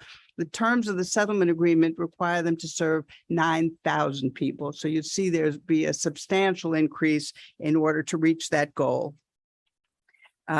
We urge you to consider and adopt the recommendations of the Governor Deal's Criminal Justice Reform Council on reentry housing. Create and fund incentives such as the ones that Partners for Home is using for landlords to accept vouchers, and address the challenges to renting by adopting and enforcing the HUD guidelines on criminal barriers to tenants renting apartments. They issued guidance some years ago barring landlords from using a blanket ban on anyone with a criminal record or arrest record from rental. And instead require a particularized assessment looking at the danger, the evidence of rehabilitation, and the relevance of the crime committed to potential danger to the community. And finally, I just want to thank you. I'm happy to, I hope we can do this right. I know time is short. I appreciate your time and attention. I'm always available to you, and happy to answer any questions. As always, Ms. Apley, you're very thorough in your presentation. Thank you. I will like to reiterate one thing. Criminalization is off the table. Okay. We don't do that. That was something that was on the books that was already there. If a police officer has to tell somebody a dozen times to move, he has to have an option, a second option to go to. That was all that was ever in there. And 535 is, as the majority leader stated, it's Yes, all, sir. it's gone. That bill's no longer. And so you also believe that we should leave local control and local discretion in the counties and cities as to how and whether they enforce those ordinances rather than imposing a state statute that bars them or punishes them for in a funding stream? Mr. Chairman, do I understand you to believe that criminalization should be off the table for any consideration on this? Is that, I'm trying to pick up what you're hitting at here. Exactly. Okay. I just wanted you to know that the 535, he said, is off the table. Yes, sir. And so there won't be the penalty, the financial penalties for not enforcing the criminal laws. I don't know how to make this any more possibly clear. I mean, we're not doing that. Okay, thank you, sir. Well, Thank we've said you, that like thank you, 4 Mr. times Leader. now. Yeah. Well, you know, I'm slow. You're not slow. That's what concerns me when we have these conversations with you sometimes, because you're not slow. You're a brilliant person. And Well, thank you. I'll call my mother and tell her you said so. tell you what, you hand me your phone, I will call her. She knows. And I will say that I'm proud that 2 of the 13 counties that you had on your list are mine. Yes, yes. Well, that's why I appreciate that. And I'm always being educated. They see housing as the third pillar to that successful initiative. And Justice Boggs is doing an amazing job. We're grateful for all of your support. No, and we appreciate it. And we understand the importance. And so far, I think we're up to 9 pillars. Because everybody's got a different number of pillars. Oh, at least 9. yes, yes, that's right. How many legs to stand up? Thank you. Because your testimony was not going to criminalize. Okay, all right. Well, that's very good. Thank you, sir. She'll be happy to hear from I you. can assure you, we have a real judge sitting here, and he doesn't want anybody criminalized in jail either, because we don't want to deal with it. Exactly, exactly. Thank you so much. Thank you. Okay, guys, is that for the Zoom? Oh, Lord. Okay. We got one more, Catherine, is it Lawler? Catherine is not here. Oh, okay. Okay, last one on this before we look at Zoom. It looked like to me, I think we're right, Ms. Phillips, I think we're all the way through. Is Edward Harden, is that right? Oh, sorry, just hand me this. I didn't know whoever. You're just trying to get back twice. That's pretty slick there. I like that. Okay, if our, can you hook us? Everybody there, on the screen. Hold on, guys.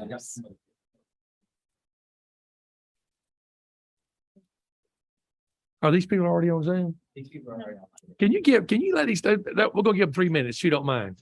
Just hang with us just for a second. They've been waiting here a long time too. I apologize. I didn't realize you were still there. Okay, who's number one? Just give me somebody, guys. Start with-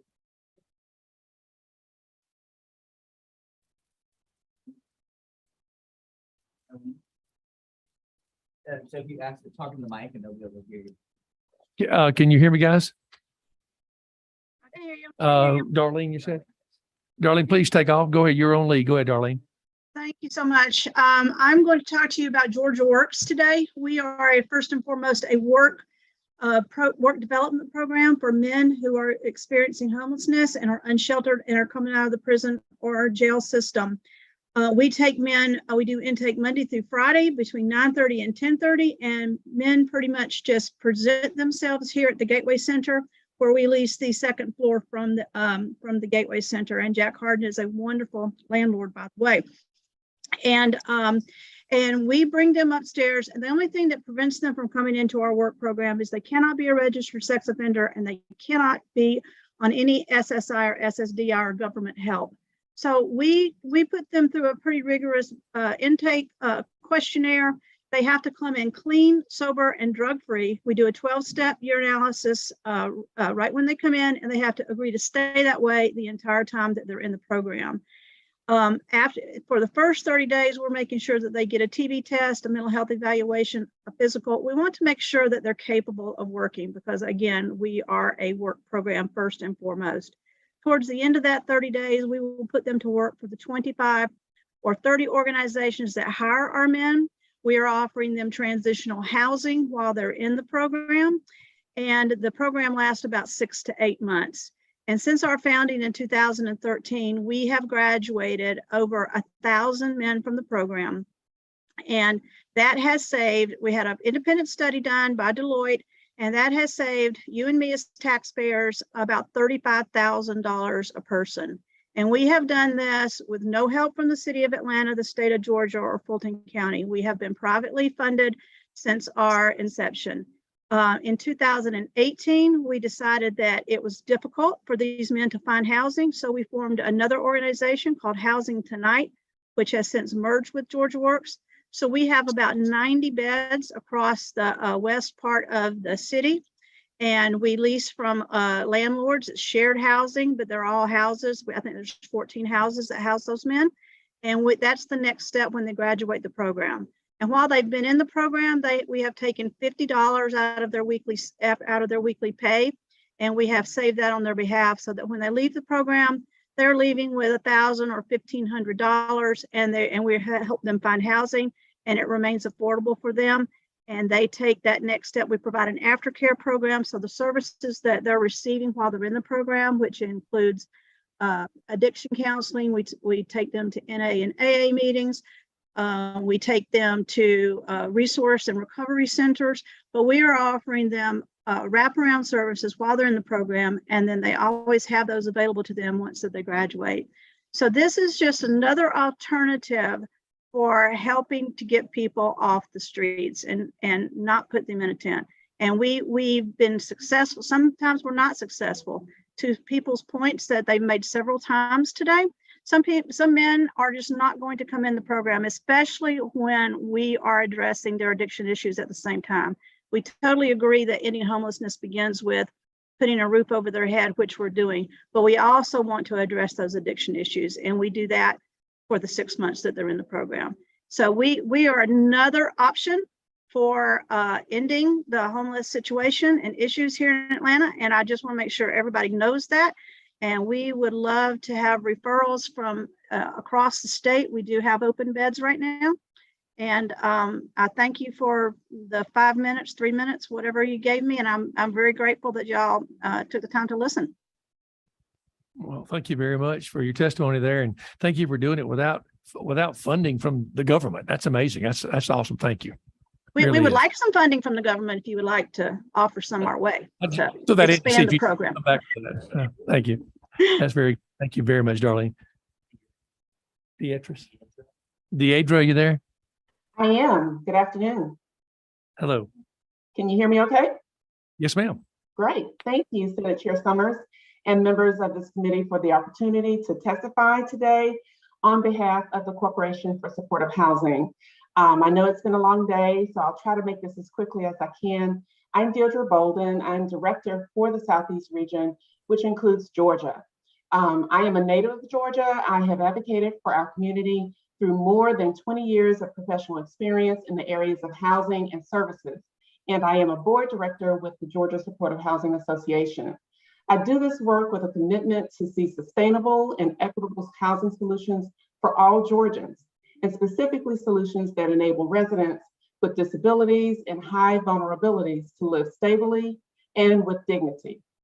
CSH is a national champion for supportive housing, demonstrating its efficacy to improve lives by helping communities create over 335,000 homes for people who deserve their own place to live. In Georgia, CSH has reinforced cross-sector systems of care that align affordable housing with services, moving from crisis to optimizing public resources that ensures a better future for everyone. While I lived and worked in Atlanta, my South Georgia roots really allow me to fully understand how critical the needs of the rest of Georgia are. And our CSH team encourages the expansion of proven models like the ones that Catherine Marchman shared earlier in Atlanta, and other states across the country have similar initiatives that we know we can replicate across Georgia. While our focus at CSH is to develop housing as a permanent solution to homelessness, like many here have said today, we know that the current supply of housing across the country does not meet the need. Specifically, we wanted to highlight that Georgia has a need of about 28,000 units of supportive housing as a subset of overall affordable housing need. Yes, too many people are living outside, and this crisis is just continuing to grow. And it's a fateful challenge for the people experiencing homelessness directly, and for many who really have a hard time and we don't want to see suffering in our communities. So the next actions that we take in Georgia as one community really does impact us all. We wish to emphasize that the sanctioned camping sites previously put forth and any other temporary structures put forward in future legislation are only temporary methods to address needs of people experiencing homelessness. However, they are not the sustainable solution. There is evidence that people's homelessness ends with long-term permanent housing solutions, which camping sites and emergency shelters simply are not. And as spoken of, there are committed organizations working hard to build more much-needed housing. We need to utilize the funding that is available. Homelessness is complex, concerning, and often misunderstood. And the belief that the best way to manage homelessness is only via public safety measures is misguided. Homelessness is a systems issue, not an individual issue. And it's really great to hear throughout the day the intent for the state to have a multifaceted approach for Georgia. The results of a 5-year randomized control study, which we heard a little bit about earlier, from 2016 to 2020 in the city of Denver, which was referenced again in an earlier testimony, show that when unhoused individuals are engaged and offered housing and services, there are significant cost offsets in several city-funded services. And in fact, there was no significant differences in deaths between the group who received housing and those who did not. It is also critical to understand the model used in this study to transition people from streets to housing was far from a sanctioned parking lot for sleeping. Individuals experiencing homelessness often cycle through multiple publicly funded response systems such as hospitals, behavioral health facilities, and law enforcement. And the reliance on these is expensive and inefficient to give crucial supports that really address the homeless needs and healthcare needs of those in the community. The Denver model alternatively employed an evidence-based assertive community treatment or ACT team through outreach, tenancy supports, crisis intervention, substance use, and mental health services, as well as preventative health care. Individuals supported by the services were offered access to housing paid for either through federal or state housing vouchers. And to obtain these services, the model did not require the individuals to have designated places to sleep. Another emergency response that is expensive to fund. And the result from that study and that exercise was that more than half of the total annual per person cost offset by reductions in the crisis response systems, with an average 36% reduction in arrests, jail stays, police contact, shelter use, and ER visits. And that reduction represents almost $7,000 less in total annual per person costs across these systems. So that funds that were normally allocated for short-term crisis response were then used to offset the annual cost of the ACT team and the housing. CSH urges this committee to direct resources towards evidence-based programs like the ACT model and others that we've heard today that are demonstrated practices that decrease not only homelessness, but also the rising costs of the crisis systems. Georgia can actually effectively connect our unsheltered individuals with the state housing voucher program that we've been talking a great deal about today and received additional funding to open more units for the folks that are being given those state vouchers. The cost offsets from reduced emergency crisis systems should be reinvested into the state landlord incentive, into a statewide landlord incentive fund. And that way, Georgia is able to serve that goal of 9,000 people. This is truly not a discussion about which approach is more compassionate to help unhoused individuals.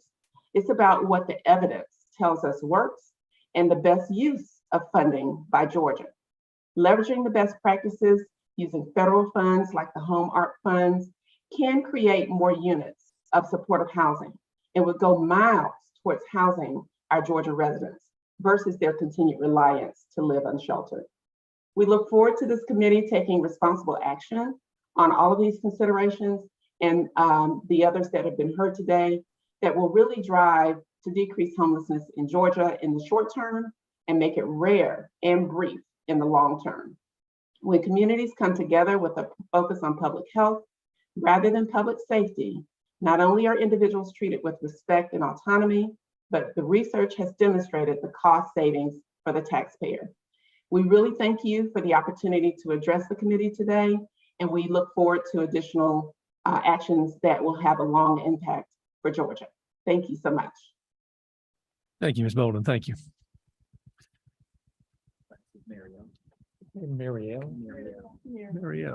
Marielle, can you hear us? Hey, I can. Can you hear me? Yes, ma'am. Please go ahead. Okay, it's my pleasure to close us out today. And I have a slideshow, but I think it will take some time for me to become a co-host and share my slides. So if it's okay, I'll just talk casually with you. Waiting on you, ma'am.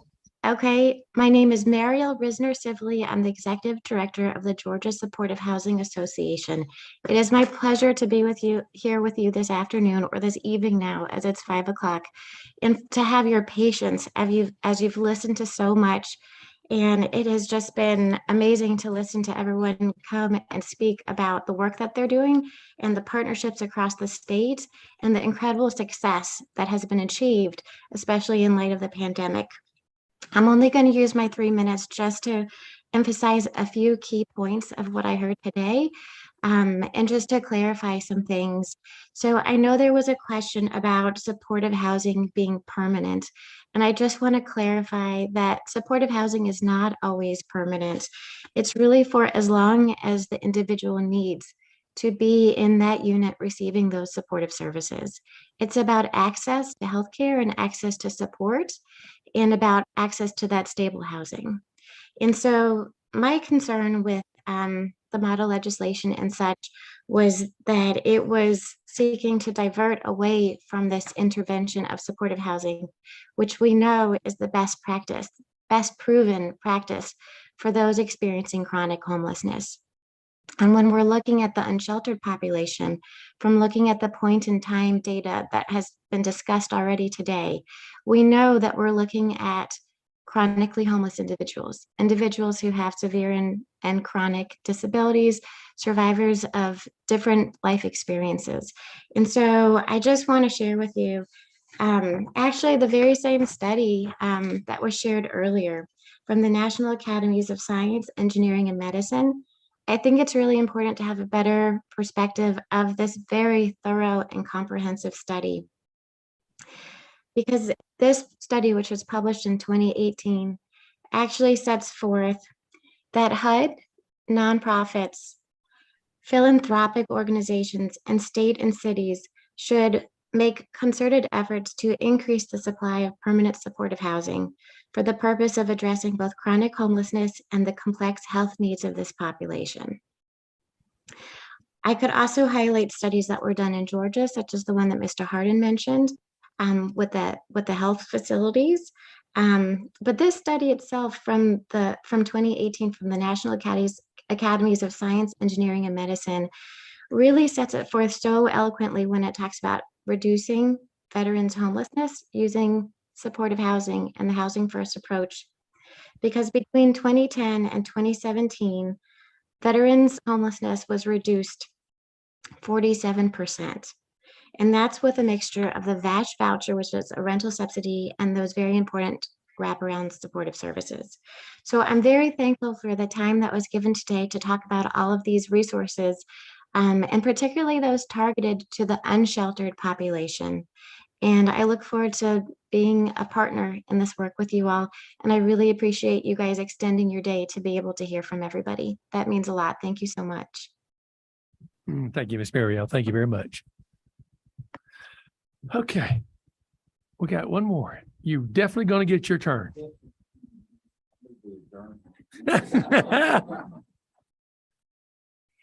Hello, can you hear me? Absolutely. I'm Lauren Waits. I also am just bringing up with me in case you all have questions, staff members from Project Community Connections Incorporated. This is Brett Alaperti, our grants manager, and Shalinda Warren, who is our community engagement and outreach specialist. They have also put in this good long day that you all have. Who are you all with now? Project Community Connections Wow. Incorporated. We are a member of the Continuum of Care in Atlanta. Our co-CEOs were both working very hard on a building that if you lean very hard out the window, you would see just under the Coca-Cola sign on the Grady curve. That is lands that PCCI had. I am the board treasurer, so that's why I'm here. These are all the notes that I've scratched out as other people have covered my points. I'm not going to reiterate them. What I want you to know, the only new piece I think I can add is to remind you all of board members and community members who really want to be a part of this process. People like me who sat at Freedom Parkway with small children in the back of the car and someone was panhandling and you have to answer to your kids, why are these folks standing here and what am I doing to solve the problem? I am a layperson. So a couple of big lessons that I have want to share from my own board service, if you draw on people like us too, is we have to rely on experts. We just have to do it. It's not fun. I don't want to be an expert tomorrow, but we so appreciate you putting together this vast resource here and the opportunity that this committee represents. And we appreciate you providing guidance for those of us outside the system who really want to help. Another thing I've learned on the board is that this stuff is just as complex as we think it is. And so thank you again for going deep and for being thoughtful. Good solutions cost money. I'm not telling you anything you don't know. But last but not least, what I so appreciate is the urgency of this matter, the urgency that you all are all expressing. And with respect to the judge, I don't mind if we fight a little bit because I know that you care and I care and everyone else who's in this room is expressing that passion and I'm grateful for it. So I just really wanted to say those high notes, appreciate again everything that's being done and offer our support from Project Community Connections as this goes forward. We want to be a part of it. Thank you. Thank Any you very much. questions Thank about you. rapid rehousing? Okay. I'm looking forward to fighting. Great, let's do it. I don't know that we'll fight, but some of us will. Thank you so much. Thank you very much for your testimony. Thanks for Thank the you. opportunity to squeeze that in. Okay. Well, guys, we, yes, sir. Go ahead. I appreciate you setting this meeting up.